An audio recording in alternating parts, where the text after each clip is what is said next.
Ladies and gentlemen, it's time. It's Thursday. It's Korner Booth pregame. You ready? No debate, cause it's all. I'm too official, got the drip, I got the sauce. Bring the proof when it's time to tell the truth. I'll be at the corner booth, find me in the corner booth, yeah. Still standing and defiant. Slay the competition, cause I'm walking like a giant. Bring the proof when it's time to tell the truth. I'll be at the corner booth, find me in the corner booth, corner booth.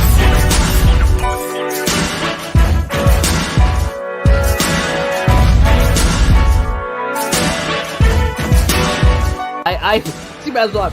Kate, I feel like I have not officially said this. I've tiptoed around it. Kate, will you marry me? Do I have to answer now? Or No, you have time. You can think about it. You can think about a way to say no without hurting my feelings if you want. Oh lovely. I'll send you a letter. Just don't even. Alright, cool. Thank you. Shit. I'll send you my address later so you can send it to my house. Yeah, I'm never giving you my address. I don't want you getting that close. Oh, I know.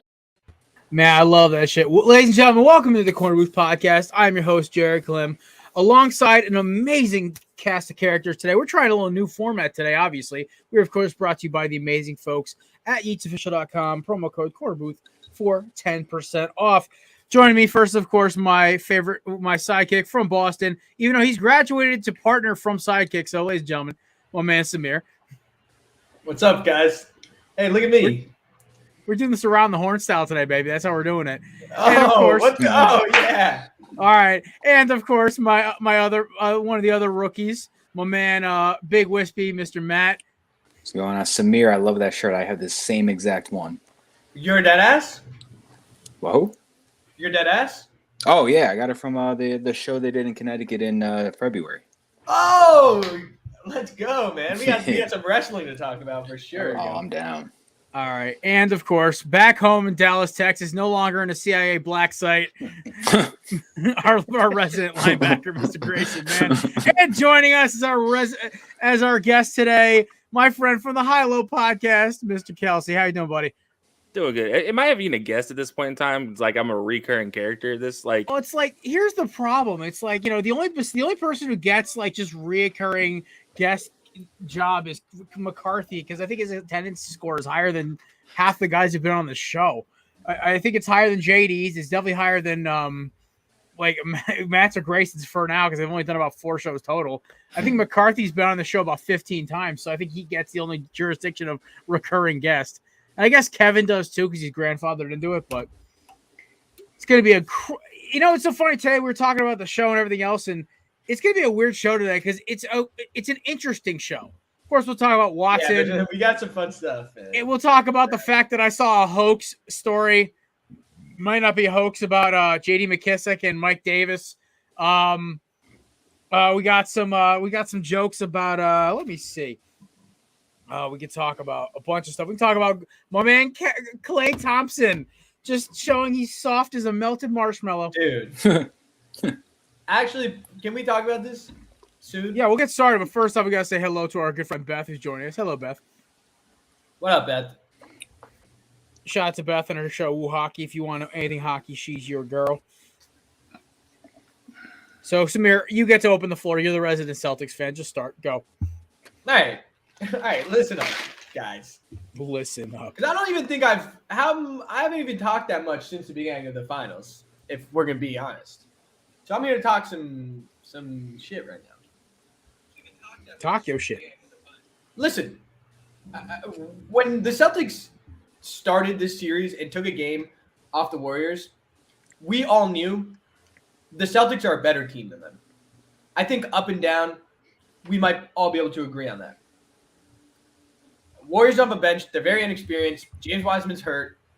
They don't have big men. We're bigger than them on all fronts. We're a better team. So here's what they did in game 2. First off, Draymond went home all sad, recorded his podcast. Then game 2, he comes and just plays dirty. I mean, we absolutely choked in the third quarter, which of course we always do. But he just goes and plays dirty, and he continues to play dirty. And now he comes into Boston, and he gets a little bit of trash talk. and he's just losing his mind. Meanwhile, there's a clip of Clay from 2015, as we all know, freaking when LeBron got hurt. Oh, I guess his feelings just got hurt. All right, guys, what's happening here? Poverty franchise. They're a poverty franchise. They're holding on to what they think they have left, which is a washed-up Klay Thompson, a washed-up Draymond Green, and, I mean, Steph is still electric. But let me say this, man. They think there's some kind of dynasty still. It's done. It's over, all right? I'm calling my shot here. Celtics are going to win this series. This franchise is just absolutely, I don't even know, throwing garbage at Charles Barkley. Come on. Jesus Christ, man. I'm pissed. But, hey, we're better than them. We're a better team than them. There you go, buddy. Sorry. All right, who wants to jump on this one before I get in there? I got to refute a couple things. First of all, you're not bigger than them all over the place. That doesn't exist. Like, you have Robert Williams and that's it. You have Robert Williams and that's it. Just calm down. This is pump the brakes on all of that. Al Horford is shorter than Draymond Green. He is skinnier than Draymond Green. What are you talking about? Al Horford's also playing as a 36-year-old trying to get into the Hall of Fame, and he needs this win for his health and for his Hall of Fame play. So he's riding the coattails of Jaylen Brown and Jason Tatum right now. Let's not get but he's still going off. He outplayed Giannis in a game. One game in these finals. He had a great playoffs up to this. But let's not forget the game in the fourth quarter, man. These Celtics, look, you are a prisoner of the moment right now, Samir, and that is man. What happened before January 1st? Where was this team before January 1st? Yeah, but what team? No, but January 1st, man. No, but where was this team before January 1st? They weren't even gonna make the playoffs, dude. And now let's not forget they took on a defensive presence because of Ime Udoka to get here. So let's not think that this team is the greatest team in the world. Like, yes, they are good. Are they better top to bottom than the Warriors? No, you can't say that right now. 100%. You can't say that until the series is over. Do I think they're playing better? Yes. Are they skilled and better quality across the board? No. All right. Well, at least you admit they're playing better. Are they playing better? Yeah, absolutely. But, let's not get carried away in a prisoner moment like Boston fans love to do and say they're the greatest thing since sliced bread, because this is all Boston fans. I'm talking to Patriots fans. I don't think we're the greatest thing since sliced bread, but I do think we're better than the Warriors. Because I think there are teams that playing better. The players that we're playing better, yes. Better team, absolutely not. Better coach, yes. I will 100% say that. Wow, you really think that off the bat? Absolutely. Ime Udoka should have been a head coach long ago. He should have been the Brooklyn head coach, and that's neither here nor there. And let's not talk about this Draymond shit like it's it's not a thing that Draymond does to just get his own highlights up. Draymond does this for his own fun. He is his biggest worst enemy, and he's an idiot. But let's be completely honest in saying the fact that he does this to provide entertainment for the NBA. He is purely out there. He is a WWE athlete playing on the NBA basketball court. He is the best thing WWE has ever written. So, he does go on TNT and his takes. Now. Yeah, he's a 100%. He's an actor. He's a paid plug. Klay Thompson, on the other hand, I feel bad for Klay Thompson. Talk about a dude who has worked his butt off to get back to this point, and everybody's bashing him for this, that, and the other. And you bring up the LeBron thing back in 2015. That was actually him ribbing LeBron. That was a joke that him and LeBron were joking about back and forth. That wasn't a serious thing. Everybody's giving Klay Thompson some big shit for this. For what? The man continues to do his thing, comes back from major ACL injury, comes back from a major ankle injury, comes back and is playing almost as good as 80% of what he was. Still only catches the ball off the dribble, still does not dribble the ball. And he's being asked to go against one of the best number two guys in the NBA in Jaylen Brown. Of course he's going to struggle. And he's getting bullied on defense. You gotta admit that. You can't say he's getting bullied. He's looking very rusty. You see that? He's looking rusty. Play when Jaylen he tips the ball, he recovers, then he tries to go, and then Jaylen just blocks him. I mean, that was incredible. Okay, again, he looks rusty. I'm going to keep saying it because what he should have done, what Klay of the old would have done, hits a pump fake, passes around him, they hit an open shot. That's what Klay would have done. Klay currently, who is pushing things, who looks rusty, is not there to play. Now, I'll say what Jordan Poole is exactly what Jordan Poole that I thought he was, which is trash. Jordan Poole. Yeah, okay. Trash. I can agree on this with you, man. If you want to look at anything and you want to make fun of anybody on the Warriors right now, Jordan Poole is that dude. He is just a pool of trash. It is hot garbage watching him. How do you get blocked on a chase down when you're going on a fast break and dunking the ball. How you get blocked on a dunk? I've never seen that before. I've seen basketball for over 30 years. I've watched some of the greats play. I've never seen somebody have a 6 foot head start, a whole human head start, and then somehow fail to dunk the ball. Like, lay it up, yeah, absolutely, you get chased down block all the time. But, like, nah. You can't go back for a hammer and you get thrown back into row Z. I mean, Jesus. Dude, you Jordan see the Poole take is on Twitter trash. that was like Anthony Simons better than Jordan Poole? Anthony Simons is better than He Jordan is. Poole. I think so too, man. It's hilarious. It's like, here's the thing with the Warriors. You can't have, like, the Warriors have always had this issue where they're a team. They're a team first. Like, they are better than some of their parts. And you put Jordan Poole on this team, and he's a singular athlete. And you see that when Klay Thompson, Steph Curry leave the court, it is the Jordan Poole show, and it is embarrassing to watch. Like, it's the worst, like, 5 minutes of basketball I get to watch every single time the Warriors play. It's awful. So, but Jordan Poole is the problem right now, and that it's not going to fix itself. We all know what Draymond's going to do. We all know what Steph's going to do. Klay Thompson's just rusty. But my point being, Samir, like, let's calm down a little bit and on the Celtics being better. They are playing better, but they are not better than the Warriors. But you can admit And that that the is Warriors are feeling like they're outplayed, so then they resort to being dirty at points. You can't call it dirty.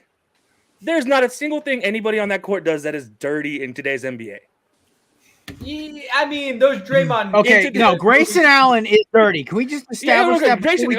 Grayson Allen. Grayson Allen is the exception to every rule because Grayson Allen is just a living POS. Yeah, But, that guy is really something else. like, literally, like, look at the Warriors. Like, Wait, there's not a single can we person on pause? the Warriors. Kelsey, you missed this. JD once tried to defend Grayson Allen to me, Kevin, and Samir. I thought Samir was going to smack him through the screen. Dude, he's the only people that can defend Grayson Allen are Duke diehards and Duke. He's diehards. a Bucks fan. That's why he defended him. white JD's people. also delusional. No, dude, even white people hate him. Like, come on, look at me. I'm a snowflake. I'm a Tar I Heels hate this fan, dude. so like I want him like. That I guy, know. like, I know. strung Matt up hates him by wearing his that toes. Chicago jersey. Oh, I've always. hated that guy for like 6-7 years in my life, and I haven't lived a long life. He's so got that's the like most a third punchable of it. face too. I don't know about most punchable. It is definitely up there in the top 5 punchable faces in the world. I mean, I'd love to see who you think is higher up, like at least sports wise. Zach Wilson. Oh, No, man. I Sorry, think- feel bad. Why? I just Because feel he's bad Mormon. for him. He looks like a Disney villain. He's never seen a He person of kinda color in his does. life. He grew up in Oh, wait. Utah. He doesn't know color. No, you got to He's put literally Sam no- Darnold no over snap. Zach Pictures of Wilson. dudes throwing up signs in Oh, the Sam line and Darnold. shit. You're right, man. You're right. It's Oh, just like Sam- he just looks he like just if you looks punch him, he might confused. turn into like Hamson Squidward because he's so ugly. Yeah. Brandon Whedon is also way up there. Ooh, Right? yeah. I just Oh, like yeah. Matt Schaub. Yeah. listen. Why we Although always Matt have Schaub's white kind of like the quarterbacks? dude you'd rather grab a beer with, but like he still Matt looks Schaub like looks you like want that to guy punch who's him in gonna creepily buy your girlfriend a beer when she's on a girls' night with her friends. Yes, 100%. That's yeah. You can't, but yeah. There's some guys up there though. Like, come on, you can't. LaMelo Ball also has a very punchable face. Yo, I just look at LaMelo Ball. I'm like, There's Yeah. nothing behind those eyes, man. It's Sometimes. just like you see him in the AT&T basketball. commercial or whatever commercial he's in. He's trying to get Employee of the Month. You know that one? my It's favorite. so funny, and it's super funny. But then LeVar has to show up, and it's like, why are you here, dude? My favorite thing about LaMelo Ball is that his father and the media are so consumed about making him the best player in that draft class. But me He and is Samir good. had this whole talk off camera once. He is going to have a great career, but the only problem is the guy drafted ahead of him is going to have the best career in that draft class, and it's not close. Yeah, I Anthony agree. Edwards. I agree.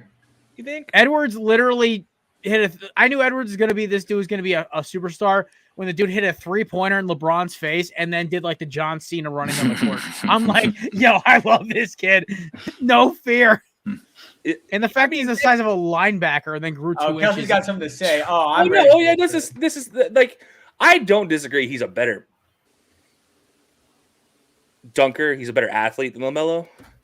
He's not He a better is a playmaker. He's a linebacker playing basketball in the LeBron NBA. was a tight end playing basketball. That's why No, LeBron- LeBron is a playmaker playing basketball. Yes, okay, He's built so- like a tight end. Okay, so here's the thing: is like where Well, LeBron. Anthony- Okay, so LaMelo and LeBron are both playmakers. I equate Edwards to more of a Kobe D Wade type, where he's going to No, score. God, no.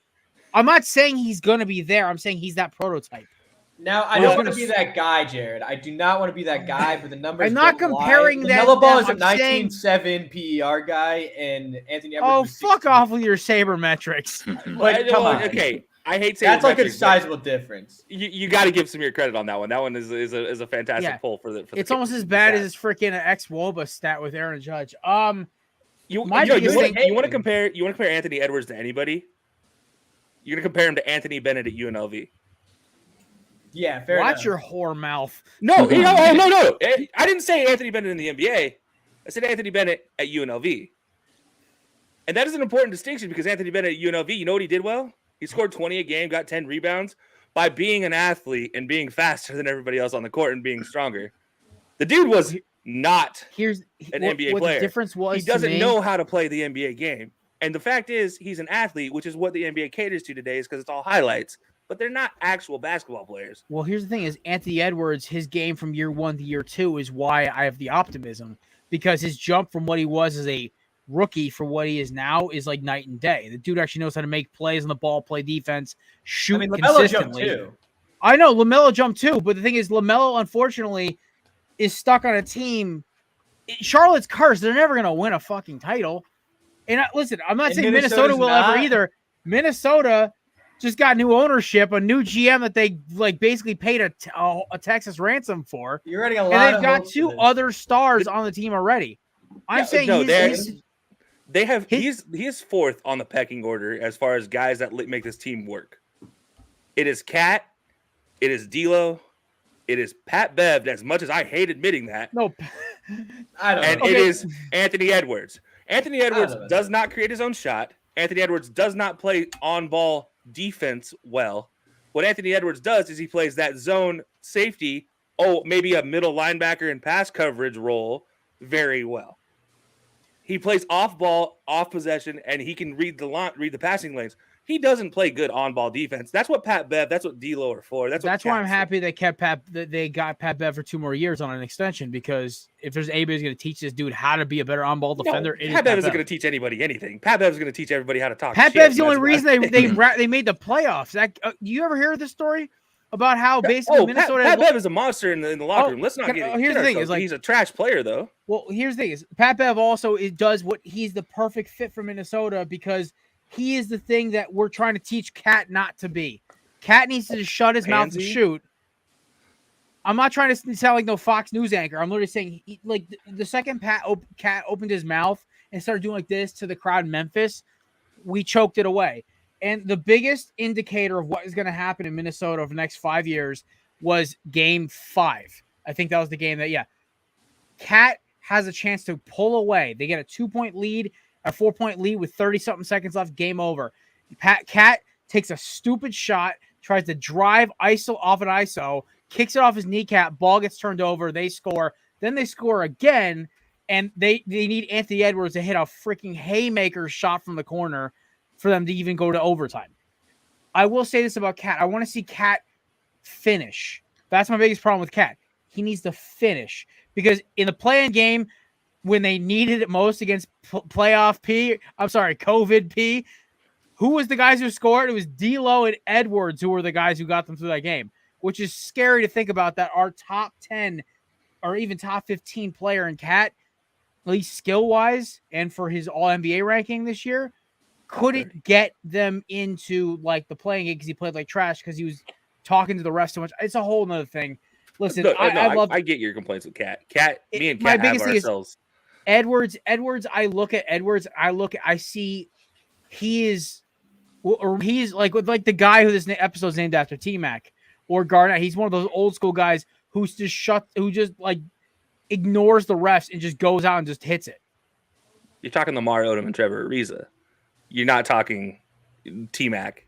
You're not talking Vince Carter. I'm not comparing them yet. I mean, Edwards has that ceiling, but he's got to be able to reach that ceiling. Andrew Wiggins had that ceiling, and he's just starting to be decent as a player and an all-star starter now. After what? He's my age, so he's 27. But that all-star starter, I don't know if you want to. I know that all-star starter was won by what is the K-pop band? Anybody know the name of them? BTS. Oh yeah, BTS. Yeah, that's why he's an all-star starter. But you guys see my point, though, right? Oh no, Anthony Edwards is still bad. That is still the point. Anthony Edwards is still bad, and he is still not that good of a player, and he will not be. I want to make a bet off this, Kelsey. We got to make a bet off this because I'm that confident, my boy. Dude, I don't even know what to bet you. I'm a Kings fan, so I know by the what end of the trash show, looks like. come up with a bet for me and Kelsey. You're the master of. You're the keeper of the bets. You have a list in your desk. JD probably owes me $300 at this point for all the bad bets he made with me. Okay, now here's the question: are we talking end of career, best overall, injuries taken into account? Because I mean, one of these guys, it's a major injury. It's gonna first of all, it's probably gonna be Anthony Edwards, just the way he's a high flyer. But truthfully, if one of them gets a major injury, that debunks this entire conversation. Because I'm talking. Unfortunately, Anthony Bennett's gonna go down as having a better career than Greg Odom, and we all know Greg Odom was a much better player than Anthony Bennett. Like, I'm talking about from this simple standpoint that, like, by the end of next year, Edwards will be an all-star and will be considered a top 25 player. Or at least top 30 player. I mean, I'll take that bet right now, and for whatever you want to put on the table here. Like, I don't care. I will take Anthony Edwards is not going to be a top 25 player next season. Period. I said top point 30. Blank, exclamation point. I said top he's not 30. even going to be like top 30 in the NBA is as BS as he won't make a top 3 NBA team. Let's just put it that way. I think he's going to make a big jump. I'll put a 20 spot on it right now. Oh, happily. I will happily take this bet. An all-NBA team or that and an all-star. And an all-star. And an all-star. He's going to be an all-star and he's going to be top 25. That's a 20 I will happily eat if I'm wrong, but at the same time, if I'm right, God, it's going to feel so good. Just because I loved. This is going to be fantastic when you make 25 when you give me $20 to put towards advertising for my podcast. $20 and a 6-pack of Winner's Choice. Oh my God. All right. Well, we also do have a surprise guest coming on in about, I'd say 8 minutes. But on top of that, we have to roast him for multiple reasons, obviously. But boys, we got like so much talk. We want to talk about Deshaun Watson and this whole situation because this thing just gets, well, first of all, me and Kelsey know this. We had to let a podcast go on Wednesday because they made a joke about the whole situation. Oh no! I'm gonna abstain from talking about Deshaun Watson, so you guys have fun with this one. All I'm gonna say about the situation is there was a podcast that worked for Belly Up Sports that made a very crude and semi-insensitive video. Completely insensitive. And I've known these dudes. I went on their show a few months back. They try to push the. Okay, so I'm going to let you guys in on a little secret. There is two different types of pushing the envelope.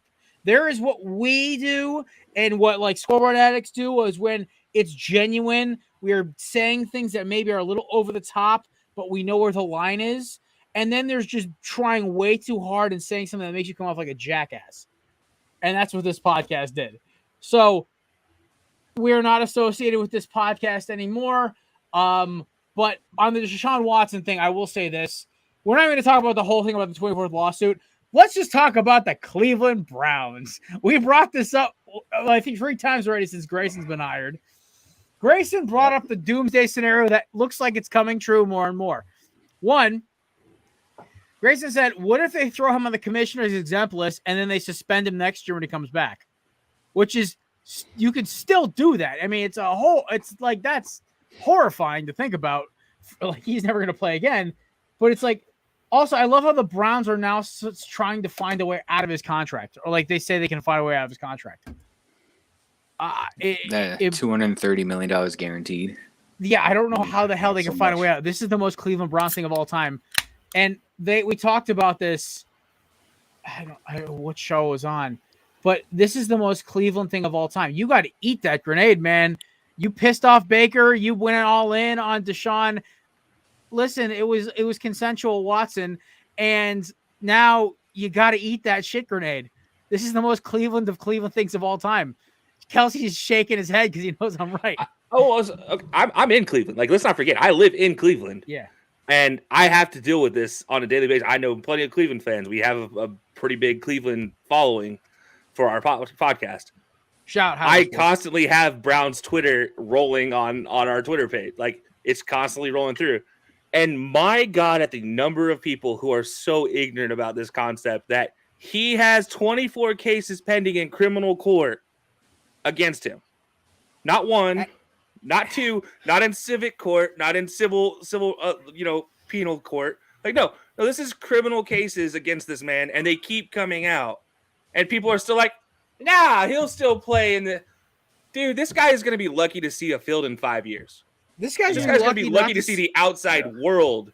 I mean, for I 30 don't, like the years. fact that they're not going to indict him. I think it's. I mean, they could still go another round in another county. And the way both counties went through, but here's the problem: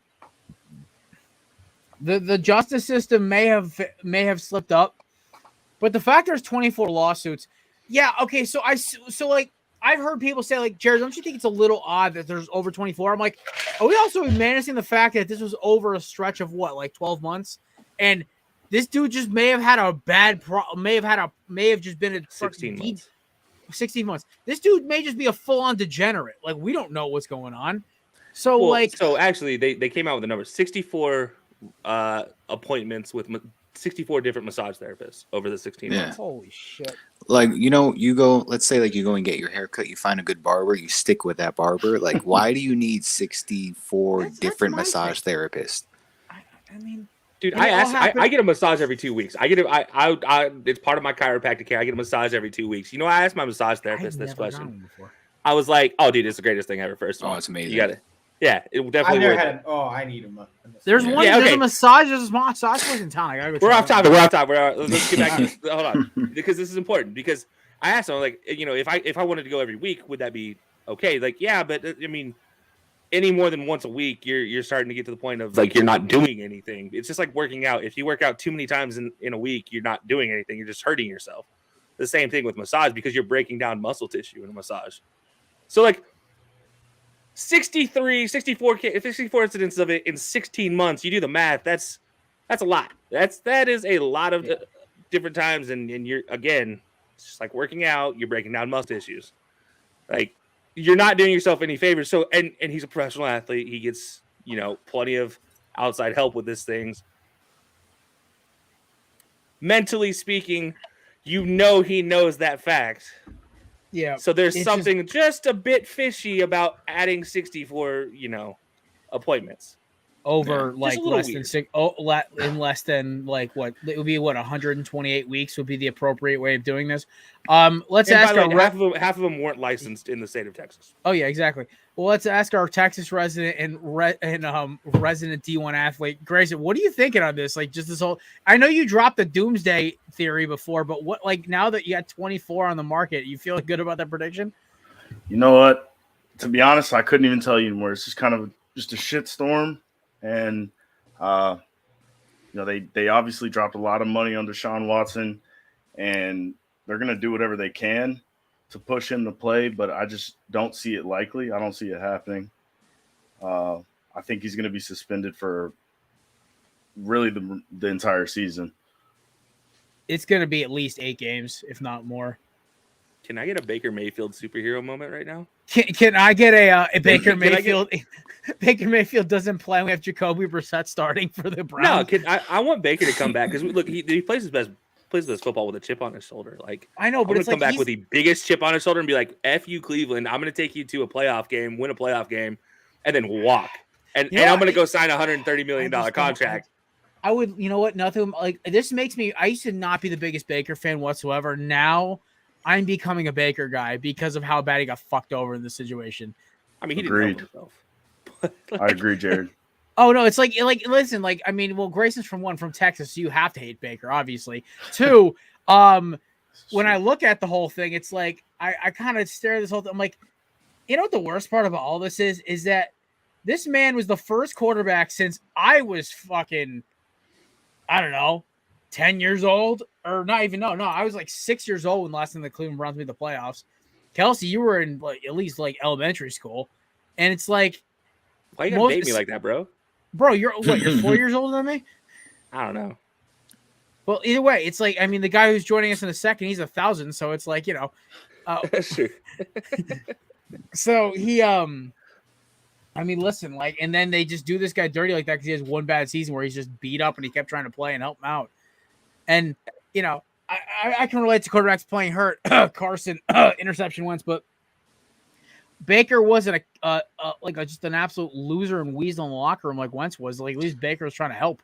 I don't know. Just the whole situation feels like Baker got hosed, and it'd be the ultimate thing of karma for Baker to get screwed. It'd be a great scenario. Be a great What? scenario. Let's say like Kenny Pickett just shits the bed the whole season. He's just terrible. And then Oh, the baby hands. next season, Pittsburgh comes in, swoops up Baker Mayfield, and Baker Mayfield starts just taking them to the fucking playoffs with that offensive line and everything. Oh, He'd yeah. have the All right. greatest I'd time be with all Najee for it. Harris. Oh yeah. All right. Joining us now is a man, a myth, a man who texted me at 5:30 today. Hey, I can't make it because I have something with my kid. Totally acceptable reason, by the way, but his timing was bullshit, so we have to roast him about it. Ladies and gentlemen, host of the Divots and Pivots podcast, one of my favorite golf dudes on the planet, and we may actually talk some golf today on this show. Yes. Ladies and gentlemen, Andrew LeDuc. It was bullshit, I know. Yeah. I knew that going in. Look, gymnastic medals were on the line, man. Come on. It's okay. That's We pretty replaced big. you with- It's pretty with massive. B-grade you. I mean, she's 5, so it wasn't like that big, but I was there for it. That's just called being a good dad. So it's like we'll Exactly. give you all the respect in the world for it. I just have to bust your balls because I got your text while I'm driving through traffic. I'm like, this motherfucker. Yep. Legit I know. excuse, but like, come on, man. Your timing's almost as bad as Kevin's.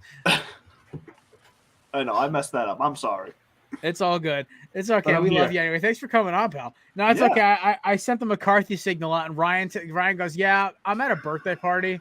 Oh, ironically, I was talking to Andrew about this like an hour ago. I'm like, how about that? Yeah, I recorded with him earlier, so. Not at the time of gymnastics. Fair enough. It's all good though. Oh, by the way, folks, if you haven't heard already, we have Belly Up has an amazing new sponsor, and they are these gents over here. Wow, it didn't save my. Oh fuck, whatever. I'll talk about it later. We'll talk about it in a minute. Let's keep talking to Sean Watson while I figure out the hell is wrong with freaking StreamYard right now. Oh, Beth says hi, buddy.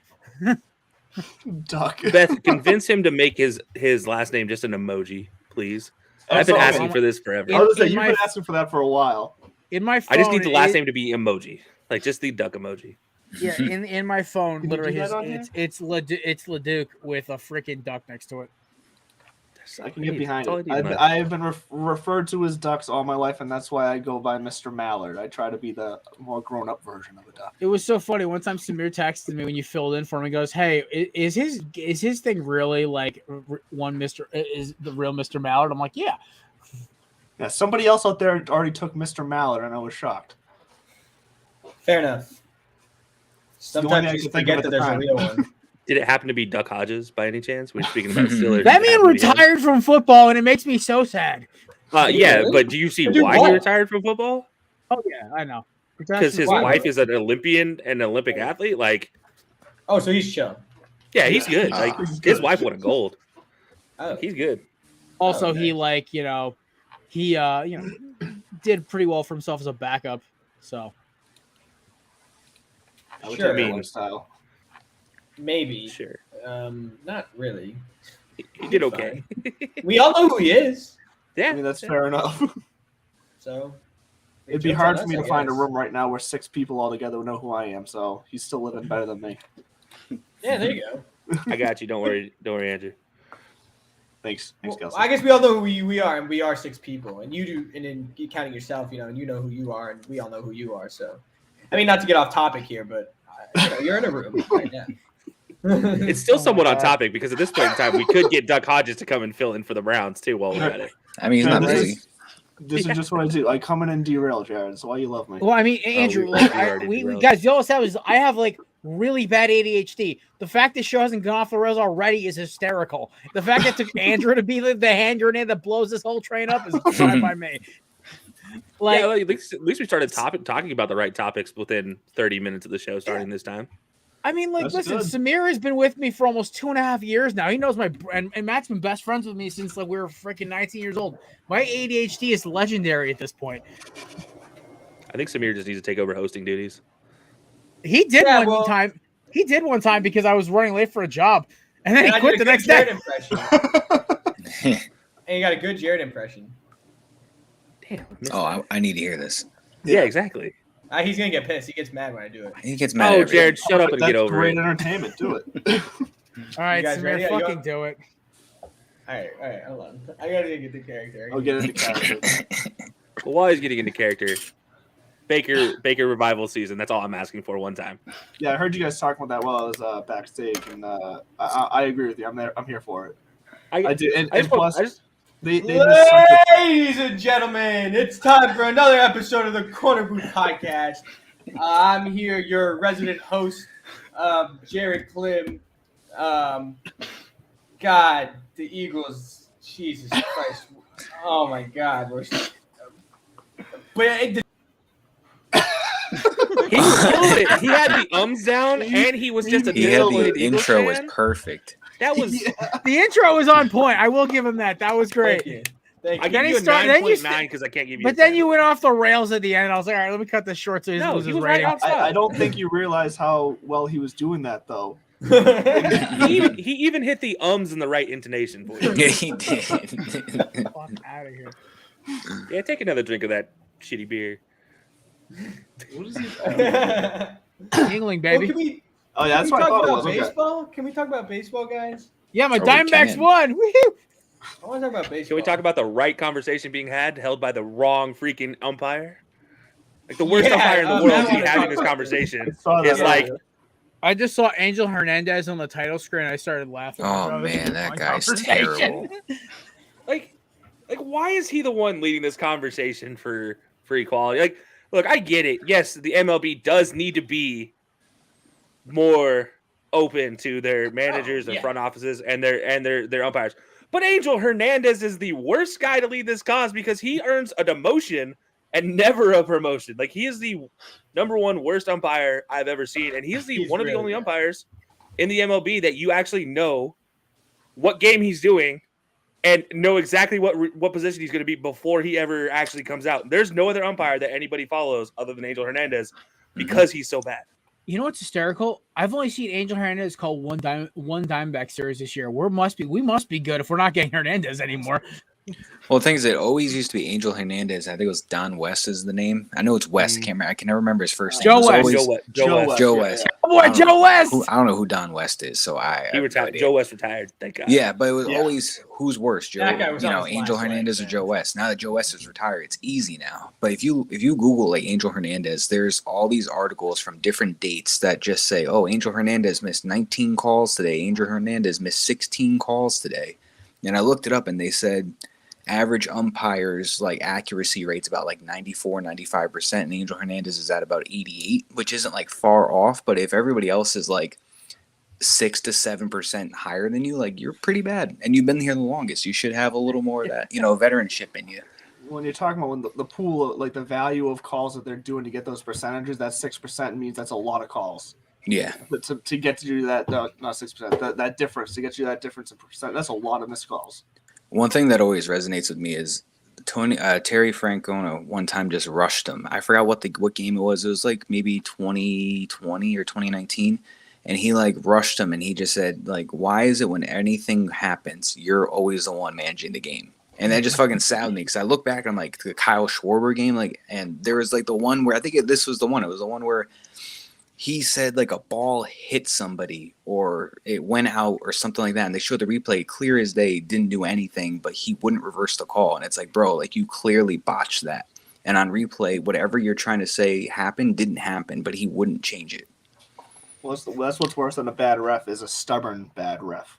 Yeah. Or ump or whatever, any sport. And now he's saying, he's alleging that MLB is manipulating replay rules against like minority umpires, which it's a very possible thing. It's just he's so bad. Like how credible do you take it? I think the only reason that claim has any legitimacy is because unfortunately Agent Hernandez is a minority. Yeah. He's so bad. He's affecting that claim to make it legitimate because he's so bad. Every replay is getting shifted because he's always making the wrong call, which is really scary to think about. And I'm not trying to make any assumptions based on minorities. Just the fact Angel Hernandez is fucking terrible. I will say this though. Have you guys followed Umpire Auditor on Twitter? Yeah. Shout out to Umpire Auditor, by the way. They are one of the best Twitter follows, by the way. Absolutely. By the way, Angel Hernandez has ranked as the worst umpire in 80% of his starts this season. Isn't it like 5 straight years he's been in the bottom 3? Like Oh, 5 yeah. or 6 straight years? It's no joke. Matt's talking about the 88%. Honestly, some seasons have been even lower. He's hit an 85% for accuracy rate in the season. I mean, he is by far the worst of all umpires to ever have done the game. And Joe West, you mentioned Joe West, surprisingly, he somehow gave Angel Hernandez a 96% grade in a Phillies Brewer game this year. And he missed 33 calls in the game. And Joe West, we talked about how bad he is, gave him a 96% grade that day. Oh man. I've seen The a MLB drunken gave him Little a League 94. umpire do better. The MLB gave him a 94% that grade to increase his rating to keep it above a C rating. Jeez. Like, that's how bad Angel Hernandez is. Didn't he sue baseball because they wouldn't let him umpire a World Series game? Yeah, they wouldn't make him a crew chief. Yeah, because He doesn't deserve to be a crew I mean, the stats are there. It's just mind-boggling that. I think this guy is just so delusional at this point. I don't like. So I have a question for you guys. Ranking, let's say like the Really burying this guy. let's rank. Okay, so I can get worse. I can call him Baker Mayfield of the umpire organization. Wow. It's just I was gonna say maybe just call him like the I don't know, maybe the Ryan Leaf of umpires. No, dude, he has no PR awareness. He's Baker Mayfield. He has no PR awareness and know how bad he really is. Yeah.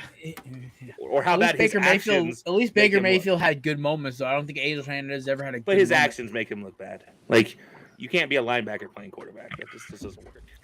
All right, so here we go. So I will say this. So I like let's say like the 5-6 major sports, right? So we say like college basketball, college basketball, college football, NFL, NBA, MLB, and hockey. NHL? Yeah. Yeah.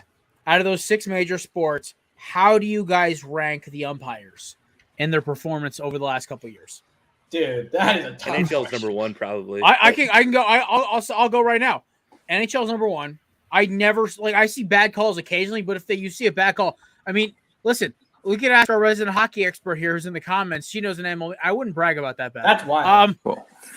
I'm sorry, Beth. I'm sorry, Beth. Emily. Okay. I think he's an asshole, yeah. Number Does he ever 2, I'd ask you say- out, but it takes like 5 minutes for him to get the out? Number 2, I'd say NBA refs, only because NBA refs besides Scott Foster are honestly pretty reliable on being consistent.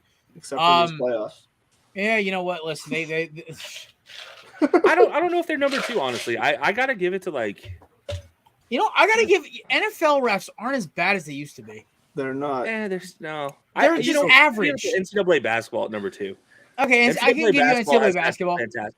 There was a couple. Auburn game. There was a couple of calls during the North Carolina Baylor game where I questioned if this whole tournament was fucking rigged or not. But like there was a couple of foul calls where I looked at the refs calling it for Baylor in Texas. I'm like, you gotta be fucking kidding me. I mean, WNBA refs might be the worst, to be completely fair. Wait, they have refs? Yeah. You know what? And they get mad. Man, They get come on. mad. Jared. Dude, they get mad real quick. They are worse. They are way more in their feels. Wait, than the any- WNBA refs get mad? Oh, dude, they tee up people left and right for the Joe, stupidest thing. You're telling me you don't watch the Connecticut Sun, Jared? Like, honestly, come on, man. Samir, Come I on, actually, man. I Phoenix? Like, come I on. know one of the announcers for the Connecticut Sun. Right, He that's lives actually a couple houses down from me. It's a cool guy. Wow. Good All guy. right. Whoa, cool. All right, Beth, but here's the problem is NFL and MLB and NBA refs can literally like affect the game because they're dickheads. That's the problem. So I'd Would say, you okay, say let's, MLS refs are the best? Does that work? yeah, Oh, because who the heck knows, man? yeah, who like, Or I USFL forgot- refs maybe the best? There we go. They're completely always mic'd up and always on the like you can't lie when you're in USFL. Okay, ref. let's We do a might as well reverse give a then. shout out to the Okay, NFL. I don't think we can. I think we can do this in reverse then, guys. We could probably say it like this: like, so the worst is got to be MLB umpires. Like, there's no question. Like, they are. You don't hear any other sport where the umpire ruined. One umpire felt up one of my guys' pitcher's hands to see if he would look at him so he could eject him, and then tried to charge the mound on Zach Gallen for no fucking reason. 2 months later, one of the similar umpires. On top of that, you got guys like Angel Hernandez saying that like the MLB's like going against minority umpires. No, Angel, you just are that bad. You skew the numbers. So then on top of that, like just baseball refs are always the worst. And then I guess I'd say the second worst would probably be NFL. NFL. Yeah. There are Too some many blown calls. calls that include in crucial moments. Yeah, it's too many. Oh, that's what it comes down to. The big calls. I'm going to say college. I'm going to say college refs. I'm going to say college football refs. I do have some very small, possibly big down the road MLB breaking news. All right, so wait until this one's up because I got you. Angel Hernandez is fired. No, I wish. But no. I will say this. Joe West became referee or umpire organizer. Okay, so as a fan of a college team that has used to have discipline issues on the field. No, really?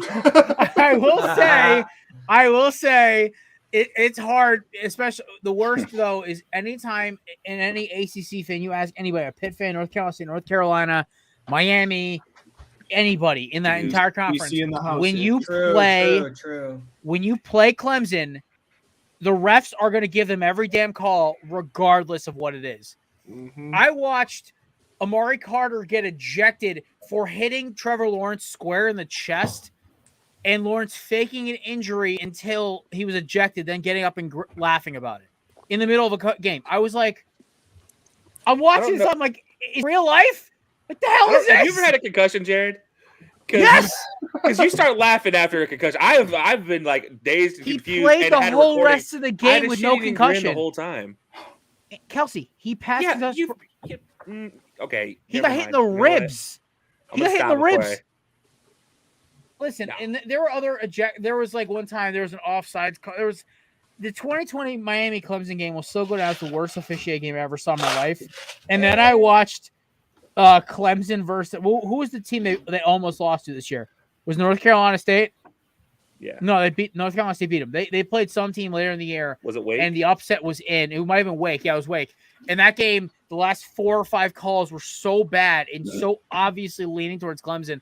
I'm like, they're not even trying to fucking hide it anymore. I mean, I'm a fan of a team that plays Alabama and Georgia every year, so bad calls are just something I'm used to. But I will say the worst refereed call in the world is the targeting call. That by itself makes NCAA as refs. a Hurricanes fan, we average 1.5 targeting calls per game. So I'm not surprised, man. I'm actually. Amari Carter has about 16 of them. The Auburn Penn State game last year was decided by Zacoby McClain getting called for a targeting call in the end zone when he didn't even touch the guy. He missed completely everything. And on top of it, the guy fell forward away from the contact. And none of it, and they still, after review, called it a targeting, and he was ejected. So big play in the end zone. Honestly, they stopped him short on fourth and short, and then they called the targeting. And that targeting calls year after year decide so many games. So it's like they have to be one of the worst by far. I will say NCAA refs were the worst than NFL refs. NFL refs are really freaking bad. I'd say in trouble though. I don't know if you get in trouble for calling. He got his 4 years. He's done. Exactly. Okay, all right. Just making sure. Yeah. I mean, listen. When you played like Ohio State or Michigan, did you guys just notice calls would sometimes look a little funky? Absolutely. I mean, all the time. Definitely in the big house. Those refs are pretty one-sided. But I mean, don't get me wrong. It wasn't like it would have mattered much because it wasn't a great season of ours. So it's definitely there though. I will say the big house, isn't that the one that they have to they get dressed in an open locker room? Like it's not necessarily open, but it opens up into a thoroughfare that goes straight into where the crowds are. Yeah. Right. Yeah. It's like a tunnel. The locker rooms, as soon as you step out of the locker room, you're basically with the crowd. It's actually insane. I don't think I'd blame any ref for blowing a call in that situation. Boys, incoming. We've got a Kevin sighting. It does, but it's true. I mean, they need to honestly go back to the 2-stage rule, but they need to use the lower stage more often than they did before. They had the 2-stage rule where he's penalized. It is a targeting call. It's an unsportsmanlike call though, and not an ejection. I've seen games killed. I've seen teams momentum and they're done because they're their best player gets called for a close targeting call. And the entire game is just over from there because their defense is never the same. Yeah. I mean, yeah. Well, I think it was the targeting call. Just the way that they're calling it targeting. That's assuming that they're they're assuming intent, because targeting is like, it sounds like an intentional word. So that's, they're trying to make it that, oh, he's intentionally hit him in the head. These plays are happening so fast. Like he may think he's aiming for his shoulders or something, and one little inch change in height, and that's you getting him under the chin. They're going to call targeting on you. Like, so to get injected for that, it just needs to be looked at, or it needs to be like reviewable. At least something like they got to do something, fix the way that system works if they're going to keep that around, or change the way it's called, because it's not about intent for me. It's some of them are, but most of them are. They completely ignore the offensive player who drops his head now. Like that's literally built into the rule, and it's like the offensive player drops his head to make contact, and they're like targeting on the defense.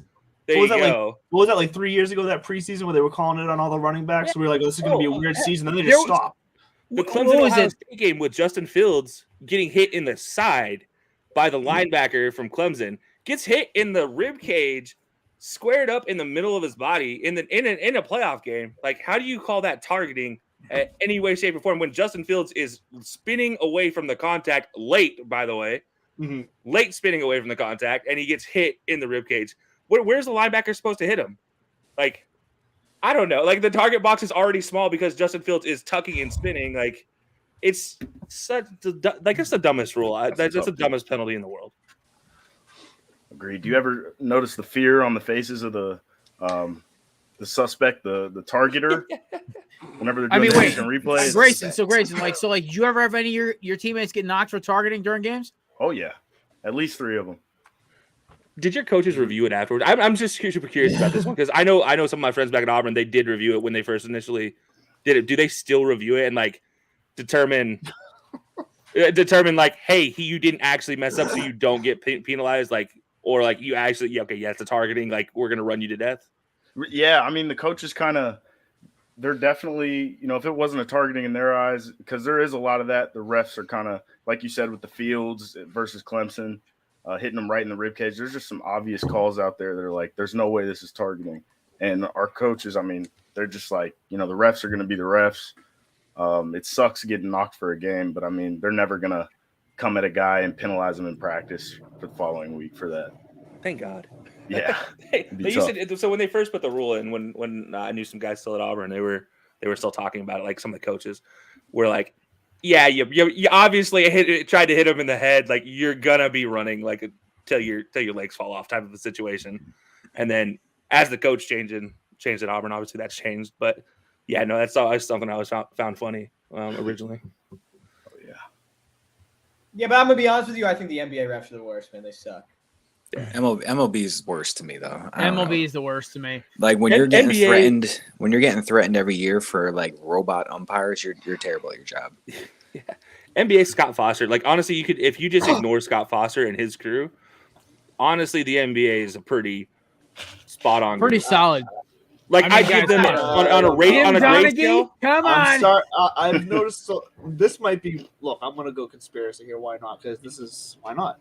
I've noticed some patterns during this play, not just Celtics game, but this playoffs, that certain calls are made to keep certain games close between certain hours of the prime time window, if you catch my drift. And then all of a sudden, once that 11 o'clock hour hits, it goes after, calls start to make sense again. Just saying. You know what's funny actually about that? Not wrong. Let's not forget the Google mishap. The Google mishap a couple years ago with them already scheduling the finals games before, like when it's in the Western and Eastern Conference like semis. They were already like, here's the finals matchup. Get your tickets now. Turns out that's the exact finals matchup. The NFL got burned for that one year. They had the Vikings and the the Vikings and Patriots back in 2017. It got leaked. But we're not questioning whether the NFL is scripted. We're questioning whether the NBA is scripted. Oh, no, I was going to say the NBA. Yeah, the NBA definitely. The NBA. That's why the refs are a little better. I'm not even necessarily saying it's scripted. I'm saying that there's a universal, agreed upon tactic to make sure games are as entertaining as possible during certain hours of the evening. Something you might find in a script, maybe. Well. But I don't think it's saying this team needs to win. The rises and falls of what could be a script, yeah. I mean, the reason why the NBA refs are better than the rest is they have a script to follow. It's just like the WWE. WWE refs are 100% perfect all the time. That is true. WWE reps. Even when they get knocked out. Yeah, I mean they're 100% correct at all times because they are following their script. The NBA is the same way. They are 85 to 90% successful because they're following a script. You know I was who's waiting for refs somebody to don't bring know this up. anything? There we go, Kev. I mean, we could bring up the Cavs in the lottery. I mean, Oh, yeah, yeah. I mean, like, there's 1,000 examples of like Or we all could, this the stuff. Pistons not getting the ball to the number 1 pick this year. Yeah, right. All right, so I want to take a little football break here because there is some football news. One, according to sources, MLB breaking news Matt had. Well, let's do Matt's breaking news. Forgot about that. We'll do some football. I forgot So about it. it's not like giant right now, but it could be down the road if this actually goes through. So Peter Angelos, who's or maybe was the former owner of the Orioles, I think he's passed, but his sons are involved in a lawsuit over the Orioles ownership. They're headed to court to decide the future of the franchise.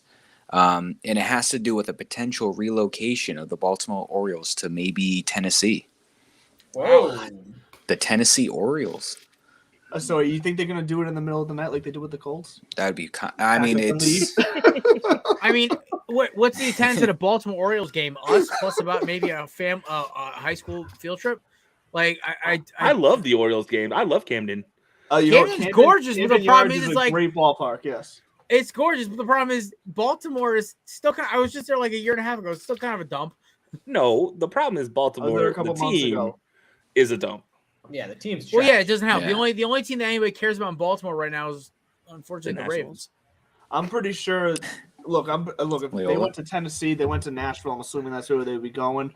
I bet you they would have that fan base would actually be pretty excited. I bet you that would be a pretty solid fan base for a baseball team. Also, they could definitely just mess around with the branding with with Broadway and all that stuff. It'd be great. I mean, it would suck for Baltimore, but at the same time, it's kind of not a bad setup. I wouldn't mind watching them suffer by losing their team. They got the Nashville Sound and Nashville Zephyrs. Like they have a lot of baseball stuff there.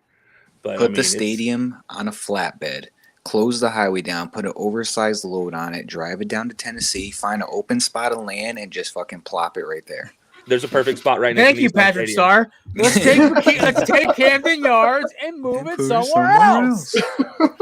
There is a perfect spot right next to Nissan Stadium that is filled with homeless people. They can absolutely replace it. That Season ballpark. tickets. Wait, doesn't Tennessee have that rule where they're getting rid of homeless people? No, they're putting them into the Home Depot mini houses. Like that's it. They're building homeless towns with the Home Depot mini houses. Yeah, it's like a legitimate thing. Nice. All right. Okay. So I actually want to talk a little NFL stuff because we talked a little about Baker, but first off, DK not reporting to mandatory minicamp. Honestly, I did not think DK was going to still be a Seahawk this late. So, agreed. Him and Drew Lock are going to become best friends. Oh, well, listen, Drew Lock's going to he's going to see Drew Lock throw a couple bombs. Like, oh, this ain't that bad. Drew Lock doesn't. I also think everyone gets on. No, he won't. He will never do that. Oh my god. He's not. Do you guys not like Drew Lock's arm? Man. I love Drew Lock. Loves Drew Lock. I love Drew. Okay, Drew Lock, if given an offensive line, can actually throw the ball. Like he knows how to throw. I know he can throw the ball, but I also don't think he doesn't have team 3. He also has team 3 beefing with DK Metcalf on the sideline. Like the biggest problem with DK's production last year was the fact that him and Russ got into it, and Russ didn't throw to him for 4 straight games. Russ doesn't throw to anybody though. He throws to the sky and just hopes it falls in somebody's arms. That is true. Okay, he can't see over the line to actually throw accurately. I saw a take the other day, by the way, about Russ, and watch Russ gets exposed for not being a top 10 quarterback anymore this year. I'm like, he's ranked 18th in my board. I have him ranked. I have him ranked 13th right now, but I can have him dropping to 20th if he doesn't produce this year. Okay. Has anybody watched any Russell Wilson tape lately? I know Jared has. Have you watched this man? I just watched. Do you see what he does? I've seen him run for his life. The whole time. This man hikes the ball. He gets it in his hands, and he makes it a circus. He's like, "Hey, can I run around 13 times between the hashes before my offensive line gives up a sack? Is that what I could possibly do?" Because this is every play for him. He had at one point in time in the season last year a 5-second time to release. Not because there was nobody open, because he was running around being an idiot. That line was bad. I also not will act say that this, line though. You was can't say good. that when he Russ- runs 30 yards back. Russ is You're an offensive Russ, lineman. You're set to block in a certain I am the least. perimeter. I am the least scared of Russ. I've noticed. I mean, Kelsey, I don't know if you noticed this yet. When like opposing defenses drop, I'd say maybe they drop like 7, 8 guys back. Russ, I'm not terrified of Russ anymore if I'm that defense, because half of his dangerousness is running up and doing crazy stuff, making you think he's gonna run. But if you keep him in the pocket, I don't fear him anymore. I'm more afraid of Dak or Kirk Cousins at that point.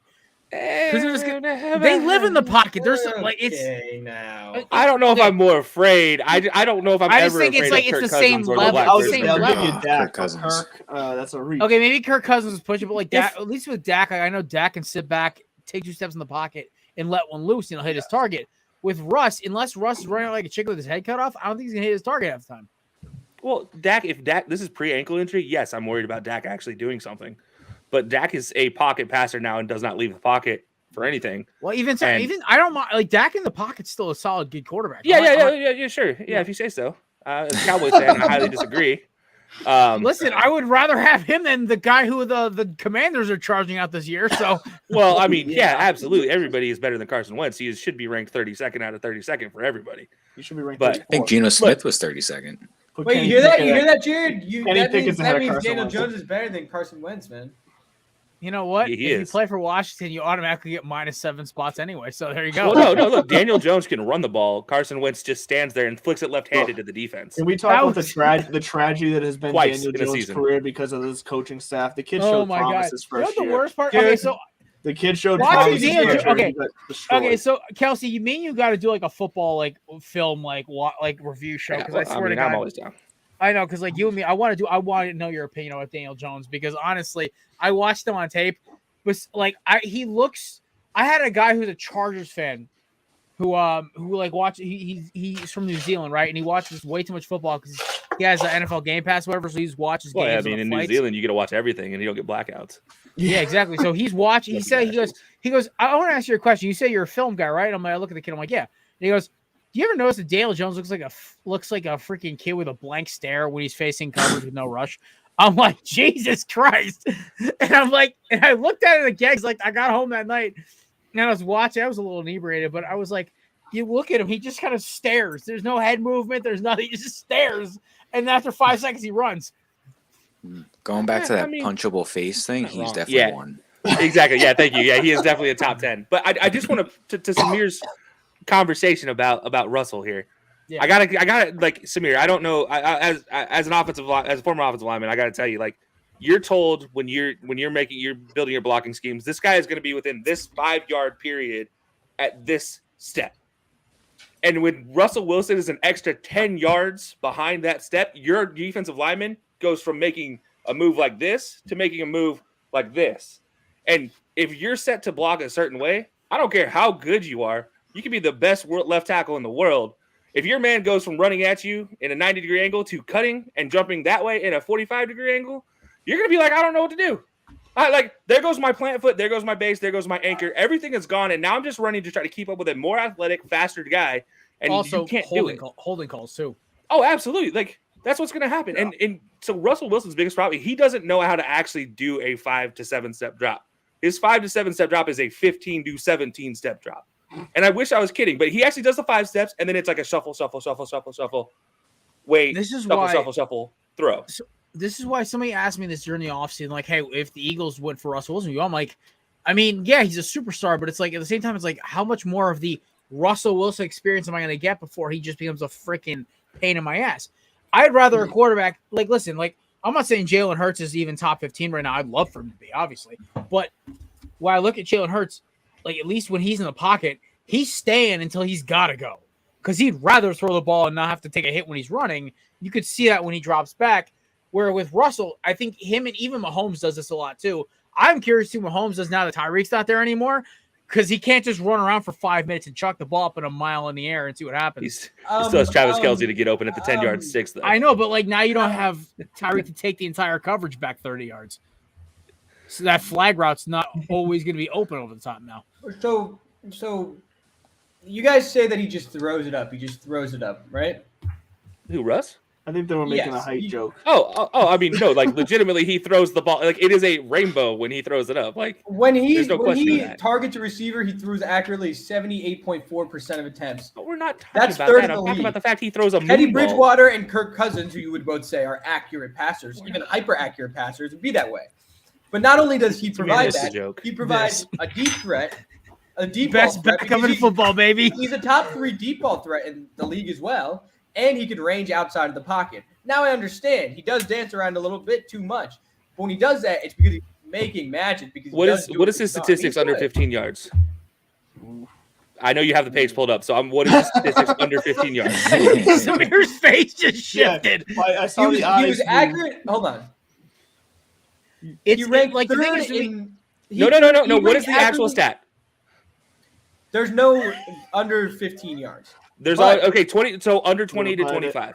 There should be a stat that's mid range. Should be 25. He is threw the top. accurately on nearly half of his 20-yard passes, which is 49. So 50%.